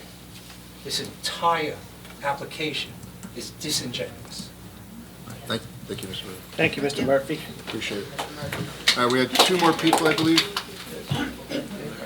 Seeing none? All right, one more person, and then you come. One more person. Someone. He in the back was you were going to come up? You with the paper. It's almost 10:30. We got to. Can I just clarify one point? I apologize. Hold on for a second. I just want to clarify one point, that the statements that Mr. Hozepa's testimony conflicts with his testimony at the prior hearing, that we do not agree with that. Understood. Sir, please raise your right hand. Swear affirm the following testimony about to give the whole truth, nothing but the truth. I do. Please state your name for the record, spell your last name, sir. Bruce Wolf, 125 Backbone Hill Road. I was here at the first meeting, and I heard very similar comments that we just talked about, so I kind of agree of what he said, and I was making some changes. But I would like to say that as a longtime resident, 43 years on Backbone Hill Road, Shade Tree Committee really believed in the environment, really stepped up to the plate to become a good citizen and really follow the rules in Millstone, and I love the township. I will tell you that I don't see everything that they're looking to do, Jersey Power and Light, is at our detriment. You've got school buses up and down on Backbone Hill Road. It's a major thoroughfare, large equipment. It's just a recipe for disaster. Property values really I will say a tank. These dinosaurs to look at, these gigantic towers, I mean, it's just a disgrace in today's world and technology about running underground gas. I think there's a lot of things, again, looking for the easy way, the right of way. It's an easy way to make a throughway through our township, but everybody that lives here, and I would say the same thing, would you want to live in a tower like that? People who bought into these townships, into Millstone and have a right of way, they're looking at a smaller tower lot, potentially, not 192 feet. So you really take everything out of their control, which I find it really hard to believe that they would even consider it. So, as a board member, I would certainly, whatever we could do to push it to the next level, and then we'll go take a grassroots meeting and go meeting with the Board of Public Utilities. I would never give them an opportunity to put this in like that. It's a disgrace, really, and I thank you for you guys, Very good. listen well. Thank you, Mr. A Lee. lot of concerns. I really All right, appreciate it. last gentleman right here, and then we're calling it for the meeting. Sir, please raise your right hand. You swear affirm the following testimony you're about to give is the whole truth, nothing but the truth. I do. Please state your name and record, spell your last name, give us your address, sir. Name is William Fredericks, Frederickis, 78 Stagecoach Road. I have one of these towers on my property. I am a tree farmer in the state of New Jersey, and I have a couple questions on the design of this. You say that the lattice towers are going to be taken down. This whole thing is going to be defunct for a little while you're working on this. Is that correct? And then you're going to put the other towers up. Is that correct? Yeah, that's correct. There's Okay. a portion. So my question is why is that tower being moved 20 feet closer, 12 feet closer to my side of the property? I'm going to lose over an acre of hardwood, okay? And I am a tree farmer, okay, with the state of New Jersey, and we do things to try to maintain the woods in this area, especially hardwoods. And why can we not put the tower right in the existing spot of the existing tower? As I testified to earlier, so these are shifted to be in the center of the right-of-way, so they're shifted 15 feet from where they are now, I guess, laterally in the right-of-way. They are shifted another to be offset from the existing structure Yeah, to not interfere with the existing. Correct. Yeah, to not interfere with the existing foundations of those existing So towers. there's a foundation that is under that tower right now? Correct. Cement all underneath there? It depends. Or are there pillars on all 4 points? It depends on the structure type, but there is a foundation under each one of those tower legs. Yeah, because I remember them pouring all that cement when I was a kid, watching them put it up originally. Sir, when you say you're losing an acre of hardwood, what do you mean by that? Well, they're going to be cutting along my property line, all the way along here, and into the next panel. I own all this property along here, and they're going to be cutting into the woods and removing the hardwood. So if you add that strip, it's an acre. Strip It's all not the way 1 on acre. down, that's All right, all correct. right. So it's about an acre of hardwood. Understood. Or even more. Do you Okay? farm those trees there? I'm sorry? Do you farm those trees there? Yes, well, we sell firewood, we maintain the animals in the area by building up the mounds. Whatever brush comes down, we pile it up. We try to maintain and conserve the area for Millstone. Thank you, sir. And like I said, you're moving into my property, you're taking away an acre of hardwood. On the other side, you got Monmouth County Park. Not a single tree's gonna be touched over on that side. I have a major problem with that. Yeah, so as I stated before, it is shifted to be now in the center of the right-of-way. And so as we take into consideration the blowout of the wires, the offset of the wires and the clearance values, that's how we come up with Okay. the required You're telling amount. me that they are not in the center right now. That's correct. So in other words, all the towers are shifted north, all these lines are going in to the south side? Yeah, that's correct. So now the towers are closer to the north side, is what you're telling me. The existing I'll check location. that tomorrow, okay. Do we have you want to have a question then, to have for them to look at, based on his? No, I mean, I think, I think that's the whole thing about just putting in the same spot and not individually looking at every site. It's the same thing we discussed You know, before. I have no problem, keep it in the same spot, but I can't see it being not in the middle right now. It doesn't seem like that. But that's about all. Thank you, Mr. Frederick. Right now. Appreciate it. Thank you. All right, listen, it's 10:30, we all have jobs tomorrow, unfortunately, so we have to move this to next meeting. Danielle, can you tell us? Well, I'm gonna tell you. Oh, sorry, Greg's gonna tell us. That's why I ran over there. All right. May, Greg, give it to us. are your witnesses available May 27th? Keep that one, it's a done. We have a cell tower and another application on in April. It was May 27th? Yes, the fourth Wednesday of the month. Christine? Everybody, wait. I'm good. What's the date? Oh, environmental. May 27th.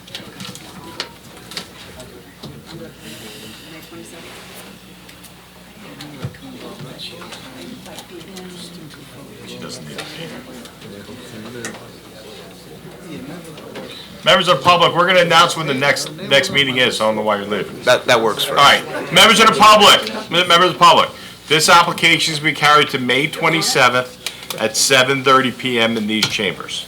Okay, this is your notice.